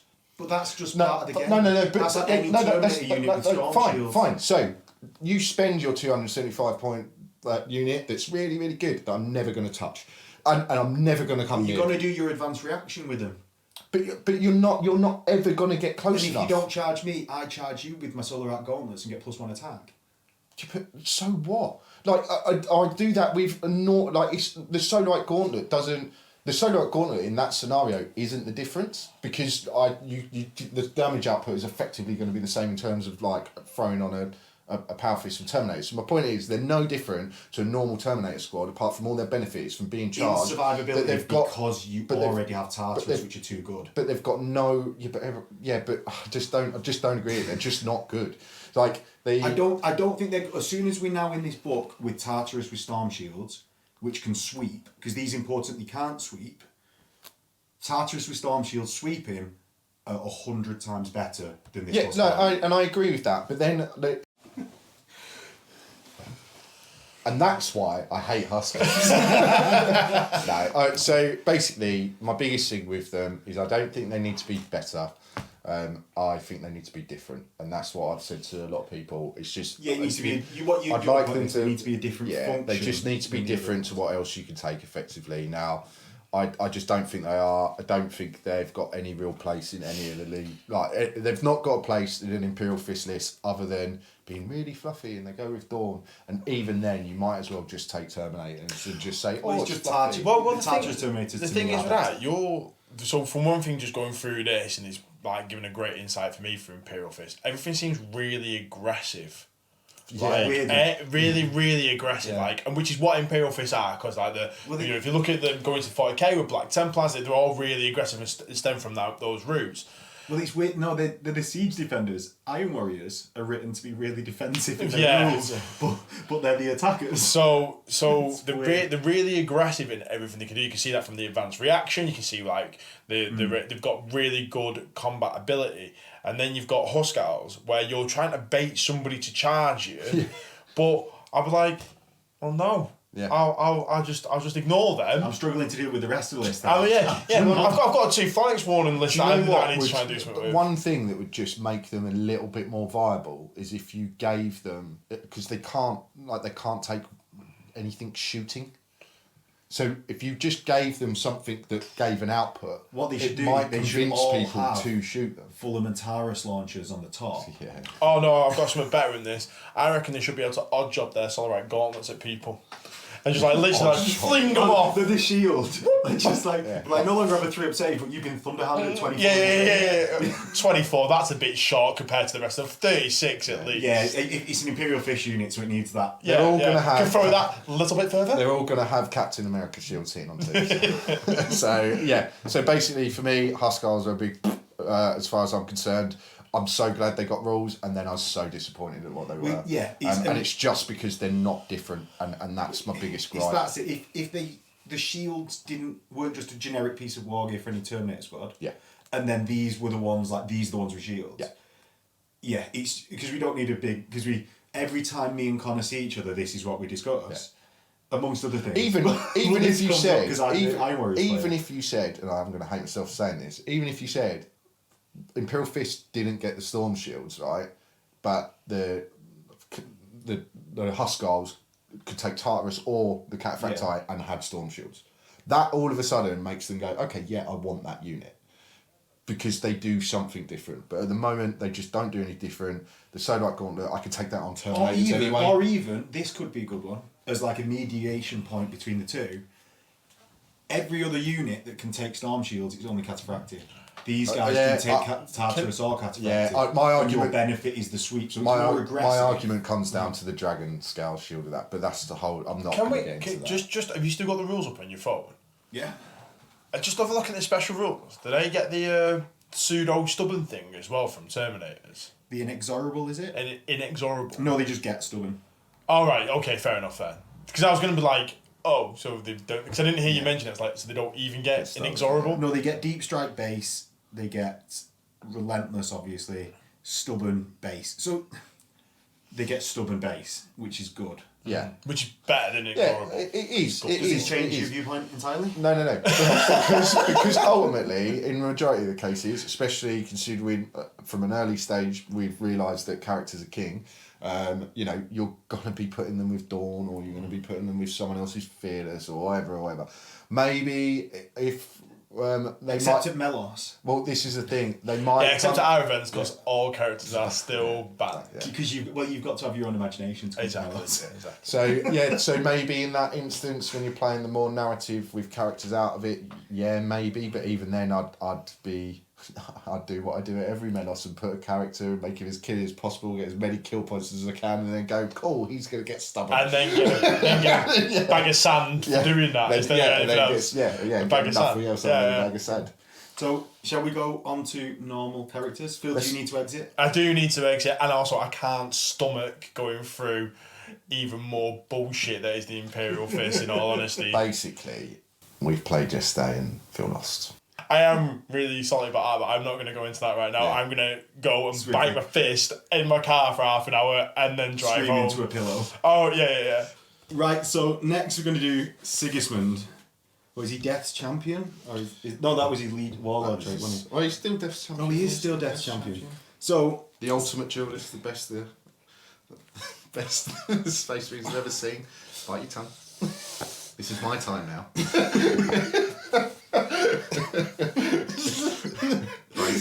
Brace. He's 230 points. Weapon skill 7, which is irrelevant, and you'll see why later. Ballistic skill 4, fine.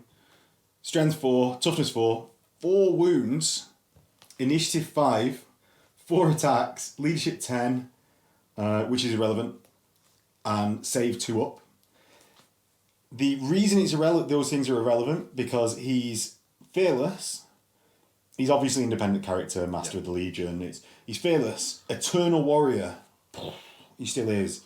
Adamantium will 3+, so he's denying all psychic powers, including the psychic power which turns off your reactions. On a 3+. As well. He's Dolorious Fighter, which does something that we'll talk about later. Death's Champion later. Precision Strikes 3+. Now, this means he always hits someone else on a 3+. No, doesn't. Does it not? We were looking at it yesterday. So I thought that was me and you discussed this, didn't we? And had a look at it. I think it's a precision strike once you hit. Right. So okay. So it's great in terms of going into squads and so on like that, being able to do that precision strike. But my understanding from I can't remember the exact thing. I have to look at the rules, but we looked at it, and it's not. If he's not always if you're weapon skill 7 as well, then it's 4s and so on. But it does mean that each of those are precision strikes. So there's not going to be many units. It's very 7. Good, but kind of irrelevant as well, just because of what his other rules are.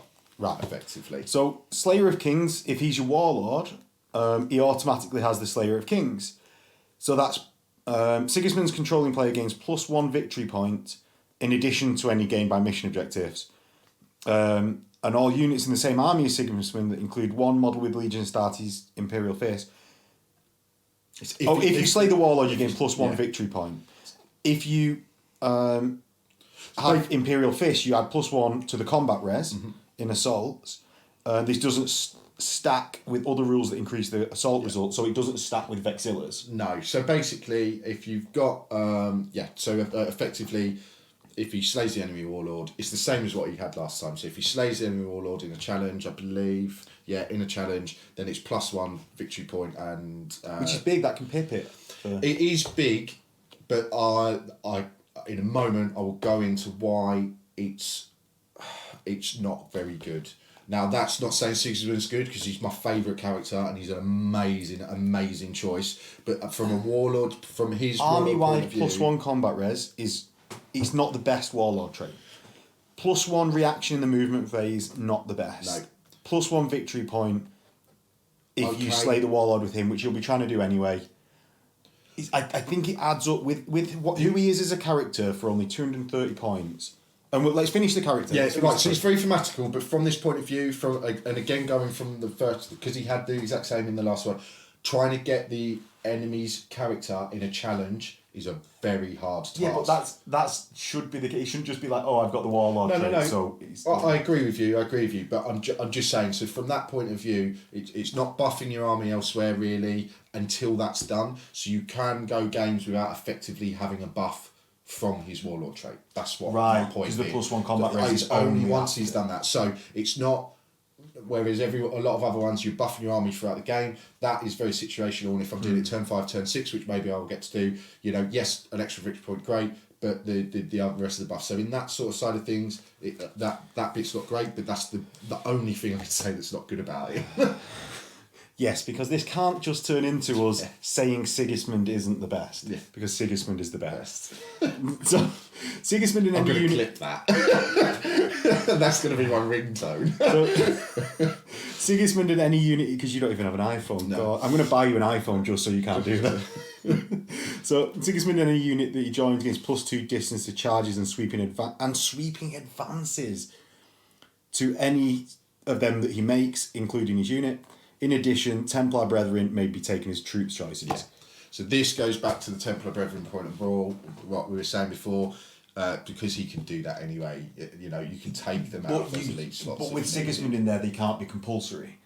Whereas they can be compulsory with Templar Bretheren. They can be, but I think, again, going back to what we said before with other options, it's that, whether they're compulsory or not, it's not really an issue. It's more about if you take Stone Gauntlet, you're taking them out of an elite slot if you want to take Sigismund within that. It allows you to not take be another limited. troop choice, another troop choice. It actually benefits because then you get more elite slots to be able to use. And even if you're taking it out, if you're taking that Rite of War out of it, again, very good. Something that was the same last time. The +2 distance to the charge is different, which is big. Yeah, that's really it's big. Really big. But the Templars... It means you can Hammerfall Assault, Deep Strike with a Tartarus Terminator unit with Storm Shields, right? Yeah, if you really do that, up, and then you go 9 inches away from someone, and then you charge with +2 to your charge range. Yeah, like I said, big. And so it means you succeed in the charge on a 7+. Yeah. And... oh my god. And then the fun begins. The possibilities with Sigismund are endless. So, Dolorious Fighter, he must always accept challenges with Sigismund if he's in the combat. If he does not issue a challenge, then Sigismund must issue a challenge and must nominate Sigismund to fight in that challenge. Additionally, when fighting in a challenge, successful invulnerable saves against Sigismund attacks may be re-rolled. So, aneurysm begins. So,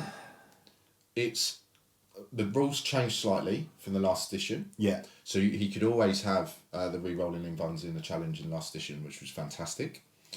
He now has to issue challenges, right? Yeah, so the difference is he always used to have to accept. Now he always has to issue them. And the interesting thing with it as well is if I take Dorn or whoever else, even if Dorn's there, Sigismund, if they're in the same combat, Sigismund has to accept that challenge, which is a big difference as well. Because I think it was like he had to accept him unless the Primarch was there or something. Other than a Primarch, why would I not always do that with Sigismund? Because he's in a challenge, re-rolling successful invulnerable saves, stacking with the Black Sword. The Black Sword is +2 strength, AP 2. It's two-handed, but it's instant death and mastercrafted. Yeah. So it means I'm instant deathing your Praetor or Terminator, Chaplain or anyone. And you're re-rolling successful saves. Yeah. So the big difference between him in the last edition and this one now is, so it never used to be instant death. It only used to be instant death in challenges. Okay. And it wasn't mastercrafted. So the mastercrafted thing is a massive plus, right? A massive plus. The instant death constantly is a massive plus. However, no, I'm not going to say it's bad, but what I'm saying is the way that challenges work now. So what you always used to want to do, get Sigismund into a combat, stick him into a challenge, let him kill whatever he's killing in the challenge, and kill everything else. And from your point of view, what you always used to be able to, what you wanted to do is you'd have to accept the challenge because otherwise you're just Praetor doesn't fight, or whoever your best guy is doesn't fight. So that works for me as well. Whereas now I issue with a rubbish character. Now you issue with a rubbish character, and because the wounds don't overspill, Yes, he still gets the additional combat, so there's a good chance he's going to kill it. So it means in a command squad, say, I can hide behind all the other so it is a big thing. So in a weird way, that has nerfed him, but he's not nerfed. They're like, he's so good. So let's go over the ridiculous stuff of this. So obviously, like, we've done the sword, we've done the challenge, instant death. He's doing dreadnoughts in because of instant death on 5s. Or doing D3 instant dreadnoughts on 5. Yeah. He's very good at that. Eternal Warrior has always been one of the problems with him. Yeah. It's because from a fluff perspective for me, he dies, whereas Khan doesn't have it, and Khan doesn't die. Yeah, like, he doesn't die in the Heresy though. Does he? No. Doesn't die in the Heresy. No.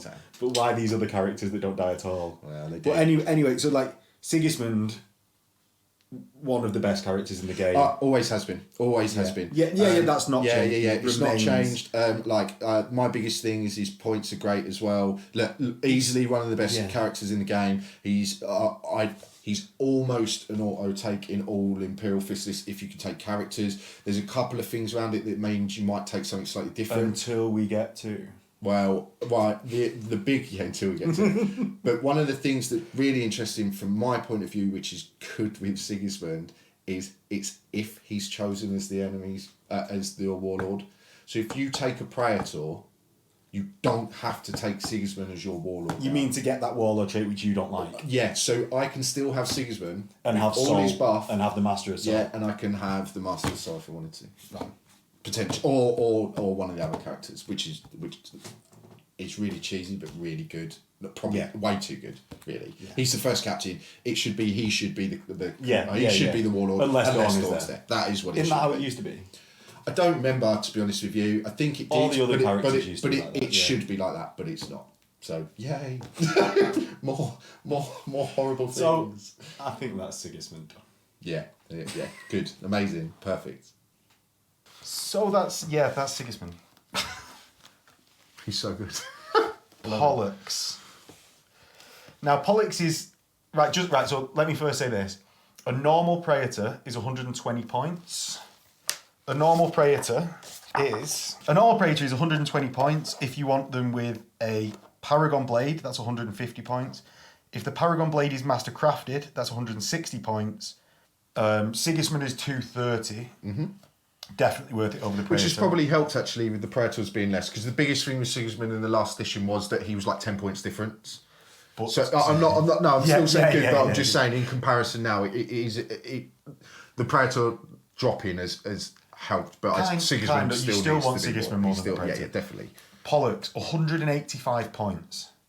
So he's got Artificer Armour, same, Iron Halo, same, Vigil Storm Shield, Solarite Power Gauntlet, Combi Melter, right?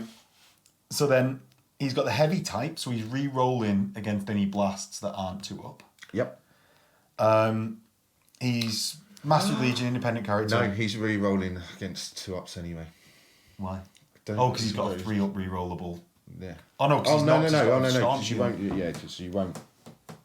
Yeah, because it's just on the armor save. Yeah, apologies, ignore that. So he's got Void Commander, Deep Strike, Hammer Blow, Master Tactician, and he's a Loyalist. So he's Initiative 5, 3 wounds, Strength 5, base, which is massive. Quite big. Actually, it's not that big because he's Solarite Power Gauntlet. He's Strength 10 base anyway. But he 3 attacks rather than 4. Yeah, and his weapon skill 6. But you know, same as a Praetor as well. Yeah. So I just don't like Pollux because of the story around him beating Perturabo. Yeah. He's because of his his Mega Mind beats Perturabo's Mega Mind. Why wasn't he commanding the defense of the Sol system? If he was too busy beating Perturabo elsewhere, and then they were like, "Oh mate, you know." And Horus is like, "We've got the second best of everything." They were like, "It was so easy for you that we're gonna have to send you away to do other things." Yeah, we can't embarrass the Emperor that much by beating the Primax so badly. Yeah, what we need to do is we need to make the defense a bit touch and go, so we won't have. So the Emperor isn't too embarrassed that his creations were bad. That bad, yeah. Right. So anyway, so Pollux is the Warlord. He automatically gets Master Tactician. That's after all models are deployed before any rolls to seize, the controlling player may redeploy one friendly unit. This may place a unit into reserves or bring a unit out of reserves. but may not add or remove units to deep strike assault, drop pod assault, flanking assault, subterranean assault. In addition, you can make one extra reaction in the assault phase. I think that's potentially good. So it's the extra one in the assault phase is good for fists because you do the hold the line. Yeah. Moving units is already always a bit because it's been a Warlord Traits in a few games. Yeah. And it's only good if I deploy first. Yeah, because otherwise I deploy second and I know where your units are anyway. Yeah, but then I can redeploy. But you as the fist player. Yeah, so I set up. So no, I set up. It's only useful when you as the fist player set up first, because otherwise, yeah. If as the fist player I set up second, I set up second, and I already know where you're going. I know what you mean. Yeah, sorry. It's very situational. Not Soul Commander of the Soul System. Warlord Trait is better. Yeah. Void Commander, you can. Controlling player may automatically pass or fail any pinning check made for Alexis Pollux and his unit. In addition, all models in the unit that Alexis Pollux joins while in reserve gain the deep strike special rule. So it is good. That automatically pass any pinning is really, really good. Yeah, it is good. It's a good thing for him. I like that he always sort of gave the deep strike anyway. The pinning's slightly different. I know pinning's a lot more. I'll be honest with you, I've not faced too much of it at the moment, but I also think it's partly because of I ran Dorn yesterday, so when we get to that, you'll know why. But you don't mean you've not faced it? You mean it's not that big of an impact? I don't remember actually facing much, and on the odd occasion that I did, it wasn't an impact. It's still only other than against Iron Warriors with their pinning bolters. Yeah. So he directly counters that. It's just there's only like 3 or 4 tests coming your way a turn. Again, anyway. it's a very situational rule. So the first thing is you're not taking Pollux in Stone Gauntlet, which is a little bit odd. You might be. You just don't get the re-roll, and you don't get to use his one of his rules. But he could hammer blow, and let me describe this one. Yeah. So during any fight phase, you may choose to use Alexis Pollux, or you may choose to make him have a single attack rather than attacking normally. This gains the following profile. It's Strength 10, AP 1, Armor Bane melee, Flesh Bane, so it's wounds on a 2-up, and Exo Shock 6+. He does that before Perturabo strikes with his Mega Hammer. So they've buffed that. He's not only has his Mega Mind that beats Perturabo, his Solarite Gauntlet punch is quicker. So he had that in the last version in terms of being able to hit an initiative. But what they have done is added the Armor Bane and stuff, which is interesting. So Flesh Bane is a bit weird because are you not wounded on a 2 with Strength 10 anyway? The only thing that I can think is maybe when they start getting mechanical and things and all. If they're toughness 9, 10, all that sort of stuff. Maybe. But it's still only one wound though. The only thing I can think of is I suppose is it as good as the Thunderhammer? No, because it's not brutal. The only thing I can think of is that maybe in the scenarios of where you've got legions where they have -1 to your strength and etc. Don't know. Isn't that mainly you? No. Oh no, that's Horus. Sons of Horus have it. So Iron Hands. Iron Hands. So I mean, from Sons of Horus point of view, I suppose if you're hitting a Contemptor, you're still Leviathan. Another one. Yes, Leviathan, but the next. He's not the best. No. He's just. I think he's better than a Praetor. Love the model. Points. Love Everyone, the model. mate, he's such a good model is the biggest converted model I think going. I've put the helmet on mine and I think it's so much better than his head anyway. But look, a good cheaper choice. Yeah. Until they brought out Rann. who is even cheaper at 175 points. Yeah. He's the same weapon skill of 6. He's only strength 4, but don't find. 3 wounds, 4 attacks rather than 3 attacks. He has Artificer Armor, Bolt Pistol, Frag Grenades, Iron Halo, the Headsman and the Hunter, and a Boarding Shield. So, he's Master of the Legion, Shield Master, Executioner's Tax, Hammer of Wrath 1 natural, the Unbroken Wall, and he's a Loyalist. So, the Unbroken Wall is his Warlord trait. Phalanx Warder or Breacher squads that he joins get +1 weapon skill when they successfully charge. Phalanx Warders. Oh, Jesus, it's even worse. Squads in the same detachment. Gain +1 weapon skill when they charge. So Phalanx Warders, when they get charged, get +1 weapon skill, and when they charge, get +1 weapon skill with Rann. So that is amazing. So I think, right, so I've said Sigismund is amazing.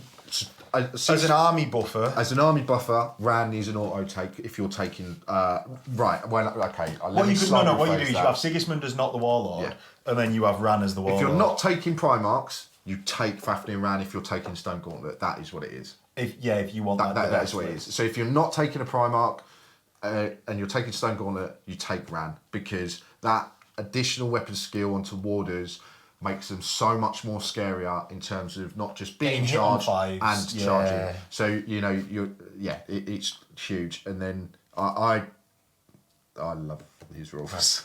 When an enemy unit successfully charged, so this is executioner's tax. When you get successfully charged by one or more enemy models in base-to-base contact, basically with him or anything in the unit he's joined, they suffer D3+3 Strength 5 AP- hits. They hit automatically and are resolved at initiative step 10. So basically, he gets Hammer of Wrath on turns that he gets charged. Yeah. So he makes you better at charging and get Hammer of Wrath basically when you get charged. Yeah. Not the best, but it's a little. It's a just additional thing to help swing a combat slightly. Yeah. Potentially. Yeah. So then he's Shield Master.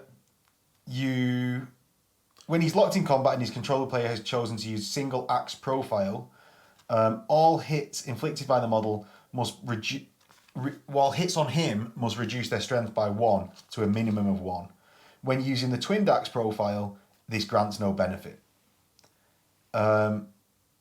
And when using a double axe profile, he's not counted as having a boarding shield. Yeah. You're gonna use the boarding shield because it's in Stone Gauntlet. It's a re-rollable 5. And it's not right. So which is better than his Iron Halo. Right. So the way his rules are going to stack are even better. You throw him into a Phalanx Warders unit.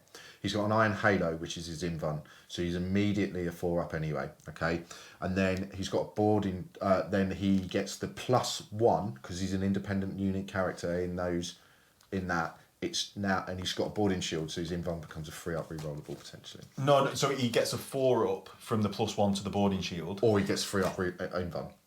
Yeah, you guys get a 3-up or a 4-up re-rolling, and a 4-up re-rolling works out at 75% chance of succeeding. A 3-up is 66% chance of succeeding. Fair. So he's better taking the boarding shield +1 re-roll. Headsman and Hunter gets 2 power axes. You can choose to use one with a shield or both. You're going to use one. Because the single axe is +2 strength, AP2, shield master, mastercrafted. The twin axes is rampage 2, mastercrafted at +1 strength. So here's the big thing: it's not unwieldy. So he hits at initiative. Yeah, AP2 initiative. We know everyone loves AP2 initiative. Yeah. So power axe. Yeah, you're going to be using one. That additional 2+ strength is big. It's taking him up to 6.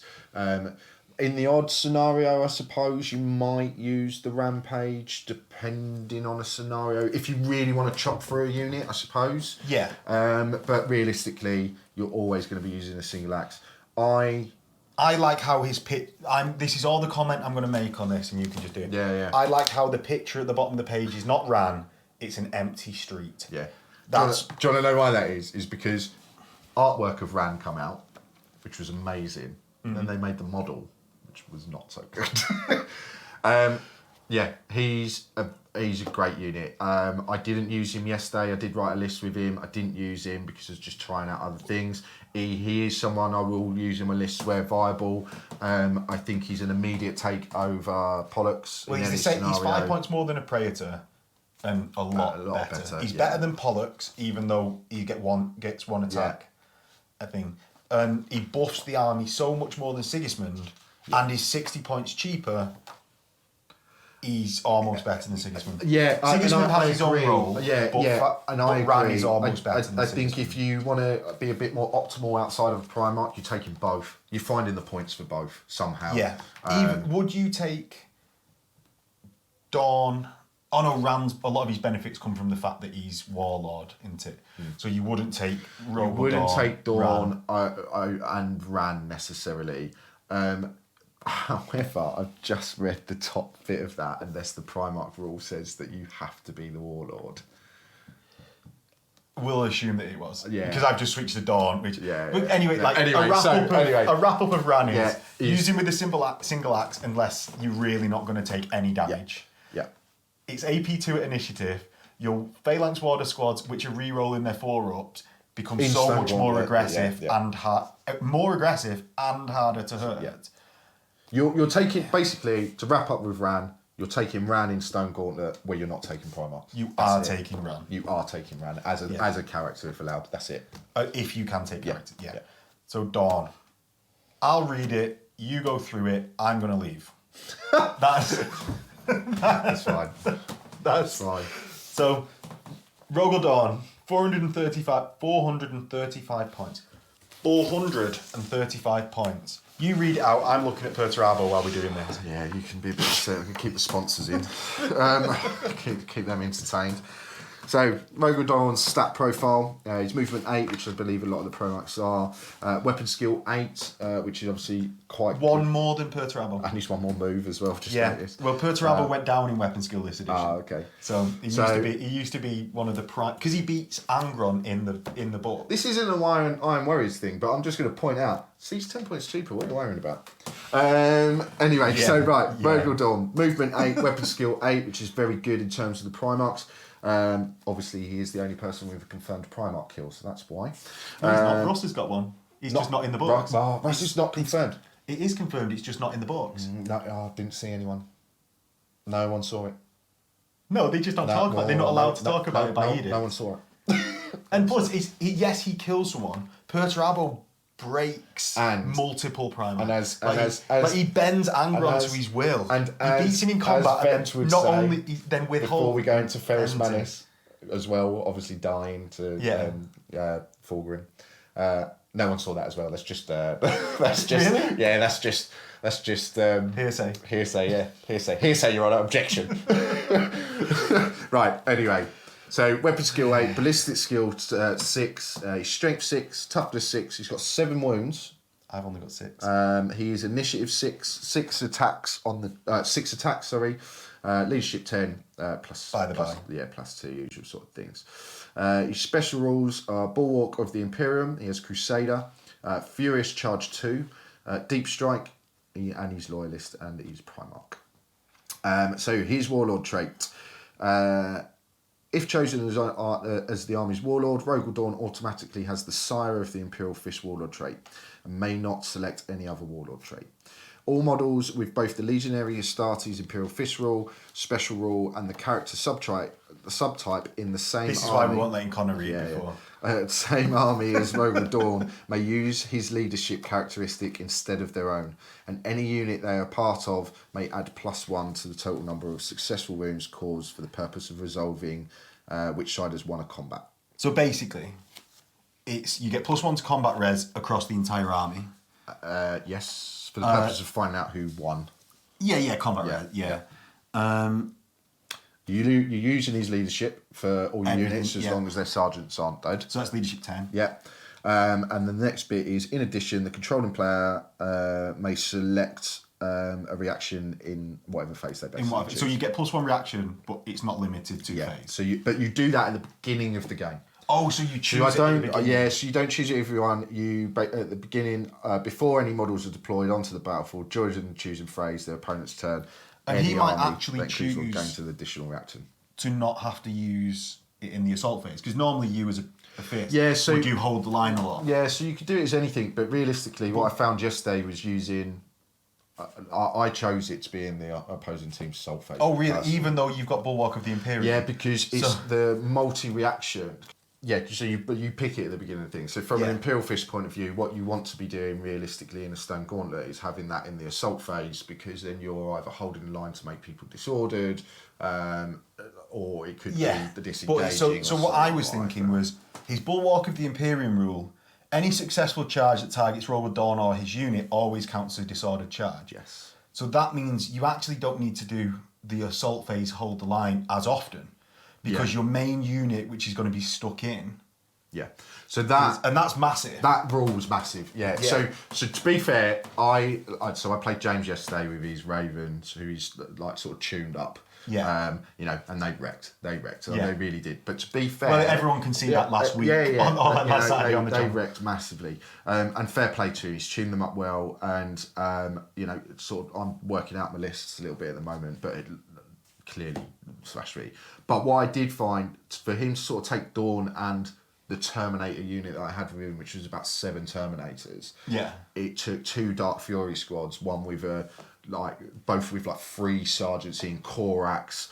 Corax isn't a Primarch killer, but no, but it magnified Dawn's survivability. It just magnified Dawn's survivability. Now he killed them in a turn. Quite rightly so. And a Contemptor. So he killed that unit in a turn. Of course he did. He had a Contemptor. Yeah, of course he did. But it made a big difference in terms of just limiting their attacks. Yeah. But in other games, I found that when people were charging them, it's like, well, yeah, cool, so it's disordered. So you don't get your rage, you're not getting your additional thing. And the big thing about that is it's any charge. So it's not just... It's not like the old Breacher shields where if you were unengaged before. If you were already engaged, then you didn't do that. It's if he's already engaged and someone else runs into that combat, cool, it's disordered still. So it's a massive rule. So as we're going to go through all of Dawn, I think that rule fits, and I'm not actually... I hate Dawn because I'm an Iron Warriors player. I don't hate any of these rules as much as some of the Primarchs. I think that fits him really, really well. I think his Warlord trait fits him. It's a very good rule. They're both very good rules, but there's nothing broken that I would say there. This might look like the video where I'm just saying, that's broken, that's broken. So I really like that rule for Dawn. So my thing is with Dawn, so I never really, in the last edition, no one really took Primarch, or if they did, we didn't. Primarch's not a thing. They're obviously a lot better now. There was ways to deal with them in the last one, we've just not worked it out yet. And they're a lot better now in terms of the way they do output and so on, and so forth. I'm not going to say they're not broken rules because other people might think that, but what I will say is exactly what you've said, which is it fits Dawn. Yeah. So that sort of side of the Imperial Fist sort of being, the big defensive unit, you come at me and we're just going to wave the storm. That I'm going to disorder your charge, whether it's by his presence or whatever you want to call it. But it's that sort of defensive side of the fists. One thing Phil actually brought it up earlier in the review is that Imperial Fists do seem really aggressive all the time in the rules. It's weird because then I thought, Iron Warriors seem really defensive. I wonder why they wrote it like that. I know. I'm the same. For 6 years I've played the Heresy, longer than that even. Yeah. Why has that never occurred to me? I know. Why are Fists so aggressive and why are Iron Warriors so defensive? It's always been the same sort of way, even before. But with this, there's a lot of. I think there's a lot more aggressiveness towards their defense, and it goes back to the best defence is a good offence. Well, the best defence is a good defence. Yeah. What? But so like you said, I think the rule really fits. It's a very, very good rule. As you said, it's kind of like having an additional reaction without having to use it, which is nice as well. So he's got the Auric armour. Yeah, so the Auric 2 up, 4 up. Yeah, so Auric armour is a 2 up, 4 up in terms of his invulnerable save. But in addition, no attack may wound Rogal Dawn on better than a 4, regardless of its strength or special rule. It's big. A nice little pip. It's big. Yeah, because it means that Primarchs that would have strength, it says like Pert's Mega Hammer wounds you on a 4, not on a 2. Yeah. And it means that a Dreadnought Fist wounds you on a 4, not on a 2. But the Dreadnought Fist has brutal, so it kills you anyway. Yeah, true. But he had it last edition. Apart from I think that it's raised. I think it was on a 3, so it was better on a 3, and now it's to a 4. So not super mad at that. He's a Primarch. He can get stabbed. He can survive in the void. He can get stamped on by a Warlord Titan. He's not super mad at that rule. Yeah. Storm's Teeth is his chain. His massive chain sword, basically. So he's Primarch Decapitator. Yeah. So exactly. Confirmed kill. It's 2+ on strength. It's AP 2. Melee 2 hand. Murder so he's only strike. strength 8 with his attacks. So Bertie's Mega Fist punch at strength 7, mate. Well, yeah. He's only strength 8 with his massive Primarch Decapitator. I know. Bad, isn't it? I know. Imperial Fists really need a tone up. They do need a tone up. Not happy. So his Murder Strike 6, which is actually only the same as a Paragon Blade. Yeah. And it's if anyone like say Phil's Sons of Horus, I think this is where it doesn't really fit a Primarch to me. And he might just be good enough in the rest of his rules. Yeah. But his strength 8, most other Primarchs have some way to get, like Perturabo has strength 12 with his Mega Hammer. Right. It means that anyone with a -1 strength, like Sons of Horus, aren't getting doubled out on their basic Marines. Yeah. And Murderous Strike 6 up is actually only the same as a Praetor's thing. So it means a Praetor with a Thunderhammer potentially can kill Dorn. Yeah, it's a bit. So you're better off accepting the challenge with Sigismund, like we said, like Sigismund's forced to do. You're in fact better accepting with Sigismund, because Sigismund will kill with instant death that Praetor than Dorn, who needs a 6 to get instant death. So I found with Dorn yesterday using. I mean, he's got Furious Charge 2, which I did find was good, especially with the advanced reaction the fists have. You can sort of go, okay, I'm going to get charged here. Well, here, have me at strength 10 to start off with, which was decent. I did didn't have too many Primarch sort of challenges in combat. Not done that too much yet, so don't really understand whether it's worth it or how it works out. In previous editions it was like that was it, they tied up for the rest of the game. Now I'm not really sure, but what I did find is he's very good, but he didn't, and maybe this is right, he didn't seem really killy. So do you know what? I'm saying that is he should be the defensive Primarch. Yeah. So I almost don't mind if his main role is to just buff the Legion. Yeah. So and he's quite killy. Yeah, that's what I mean. The instant deaths most Praetors. Yeah. It's just that I was thinking it's just that Sons of Horus he does. It's just the things where you're dropping a strength potentially. And he doesn't instant death Terminators with the special rule that you. Yeah, the battle hardened. The battle hardened, yeah. So, I mean, he's got Shred as well, which is good. It's very good. And Reaping Blow too. But weirdly enough, what I sort of kind of found was he didn't feel like he had enough attacks. Maybe that was just my rolling yesterday more than anything. With 6 attacks. But they've all Primarchs have gone from 4 base to 6 Yeah, base. but I think what I mean by it is it's like what I seemed to be rolling against yesterday, I was just missing too much. I don't know whether... Is it Mastercraft? No, it's not a Mastercraft. So what I mean is there was just nothing there that... To be fair, he's hitting basic Marines on 2s and Terminators on 2s. So again, from a mass... I suppose I'm looking at more of... a bit more of a challenge point of view rather than an open kill. Because from an open kill point of view, very, very good. Reaping Blow 2 as well. That's big. If you're throwing him into a squad as well, that's no longer making him unwieldy because it's now at initiative, which it used to be, unwieldy. So, but I sort of, I'm not saying he should get it. I would have loved just a Mastercrafted on that, just for that one time where you go, oh, I've rolled really badly. Yeah. Just give me one more chance, please. But yeah, otherwise, like it. The strength is quite nice.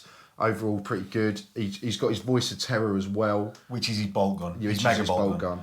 Yeah. 24-inch range, strength 5, AP 3, assault 3, rending 5.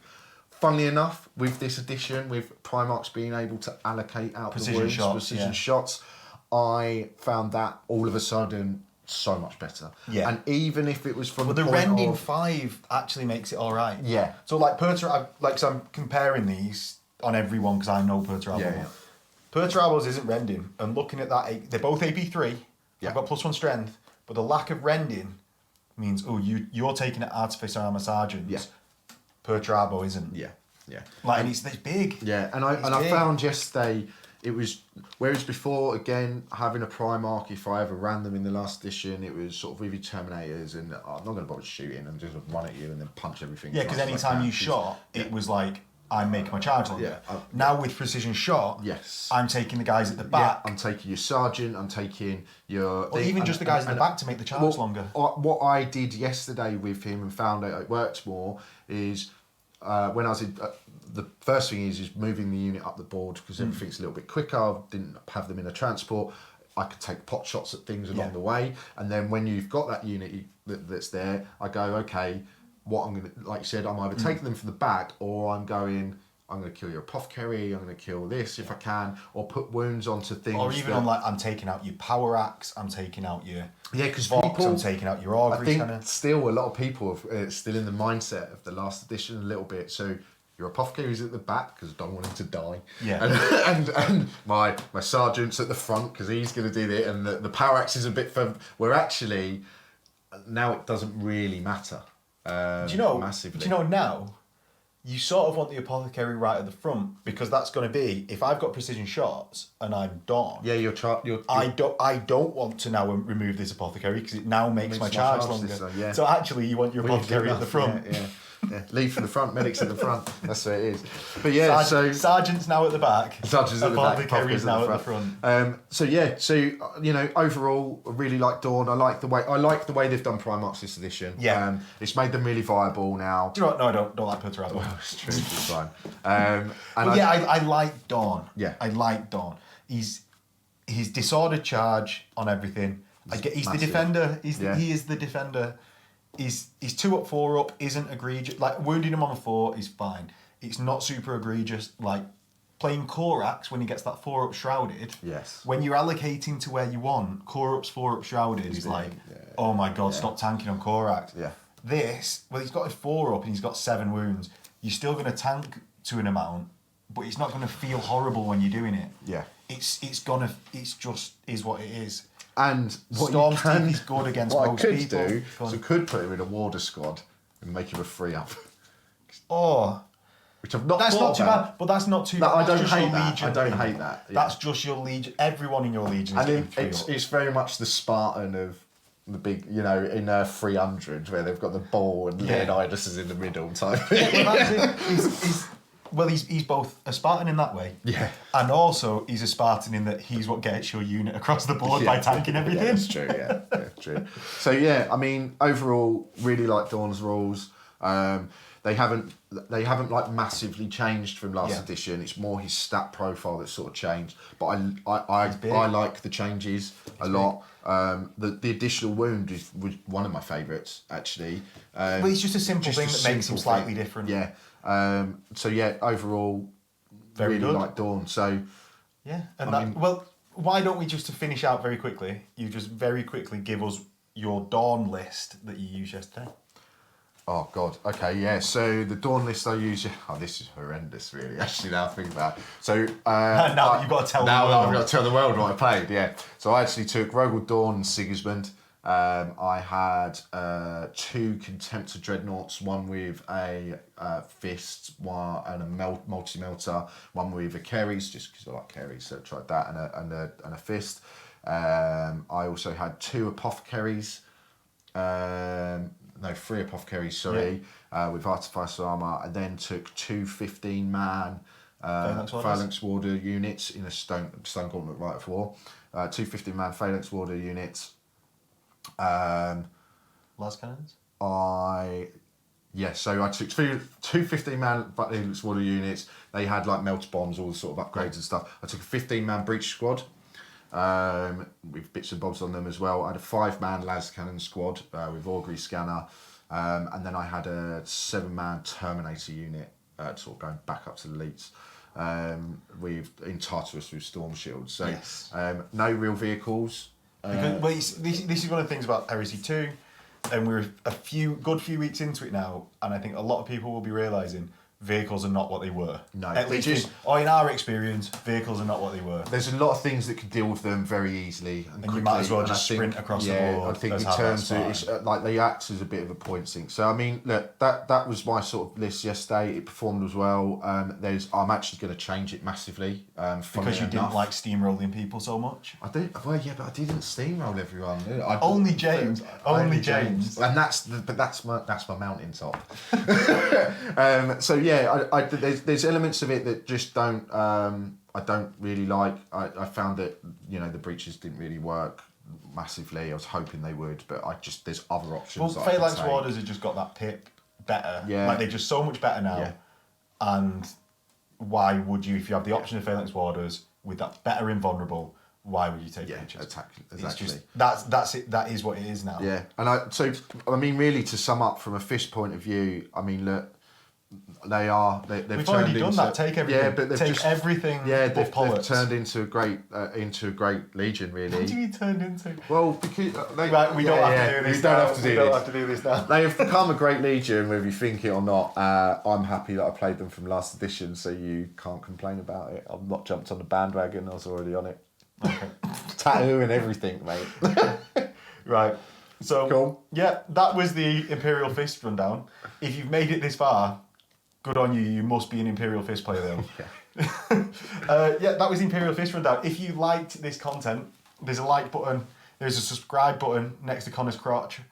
There is comments below. Give us your thoughts on Imperial Fists and how much you like or hate them.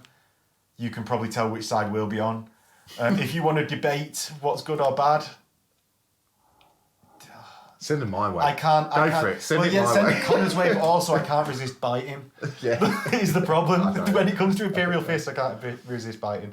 Tell me how Pollux beats Perturabo all the time. I love it. And yeah, and if you really like this content, there is a Patreon link below if you want to buy us a coffee. Big thanks to Taffy and Uncaring Lemming. If you were still here, well done. And yeah, that's it from us. See you later. See you soon. Bye from the studio. Bye for now. Bye for now. What was that? Was that Art Attack? I think so, yeah. Bye.